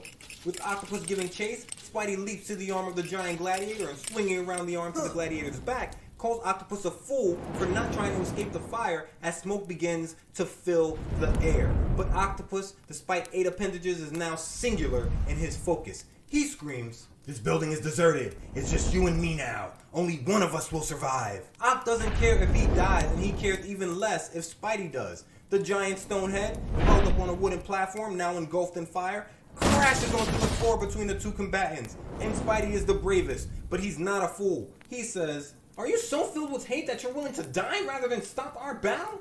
I can escape through any window, but you'll be trapped by some fallen sculpture." But Ock's refusing to listen. He tells Spidey he's finishing this now. But the Fates have another idea. The wooden floor beneath the gladiator statue is weakened from the heat, and it gives way, and the gladiator statue topples forward, landing on Dr. Octopus and pinning the man beneath it from the waist down. Ock screams that he can't lift it, and he's trapped. Next panel, Spidey races towards Ock to help, saying he'll get him out. The floor begins collapsing around him as Dr. Octopus screams for help. We get a beautiful panel of Spidey throwing his hands up as flames rise, roaring in front of him. He thinks, can't get to him.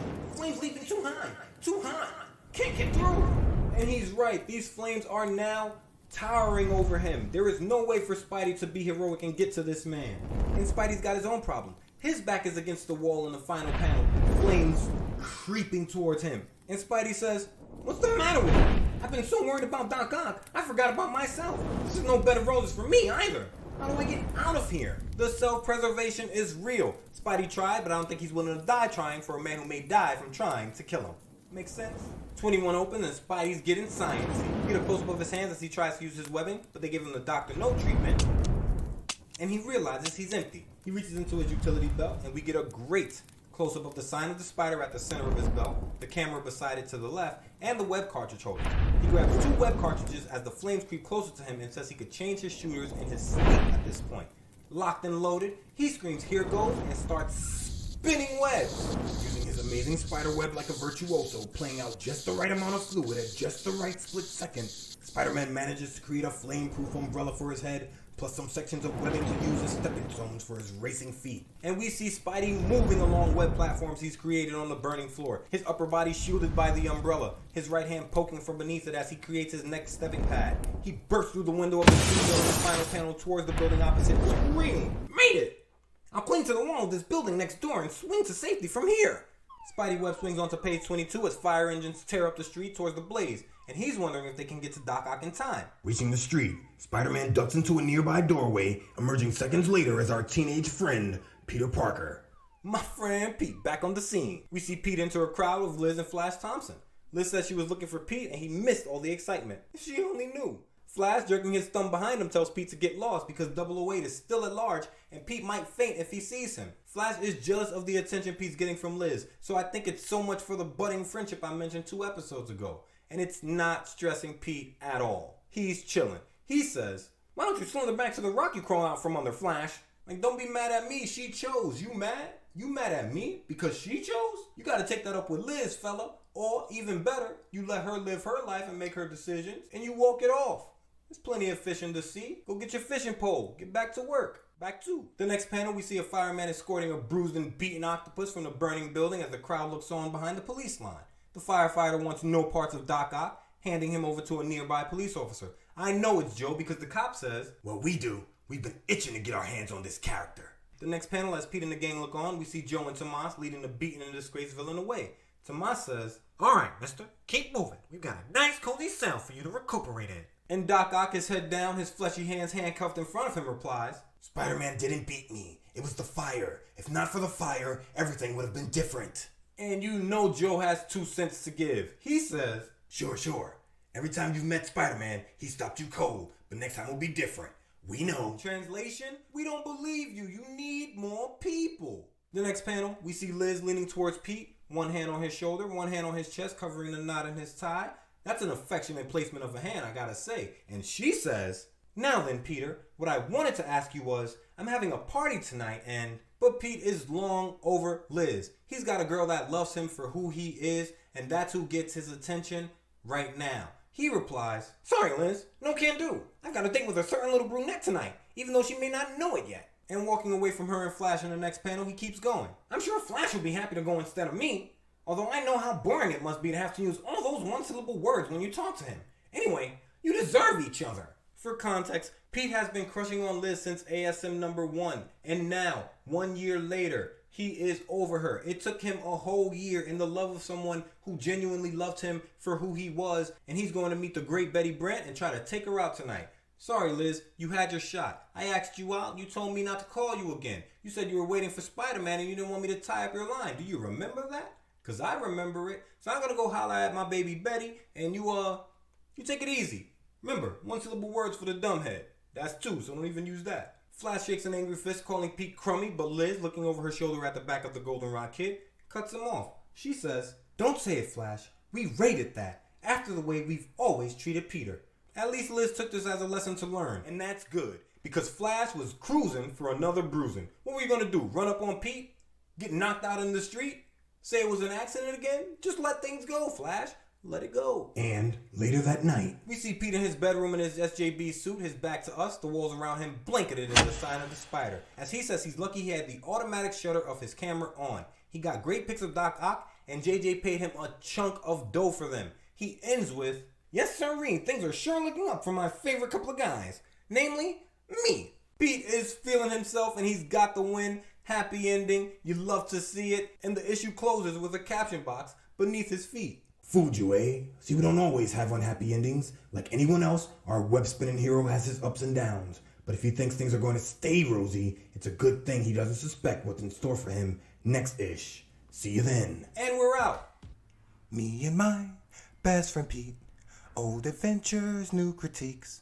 He spins webs, I spin yarns, kinda kooky, be forewarned. Look out, it's me and my friend Pete.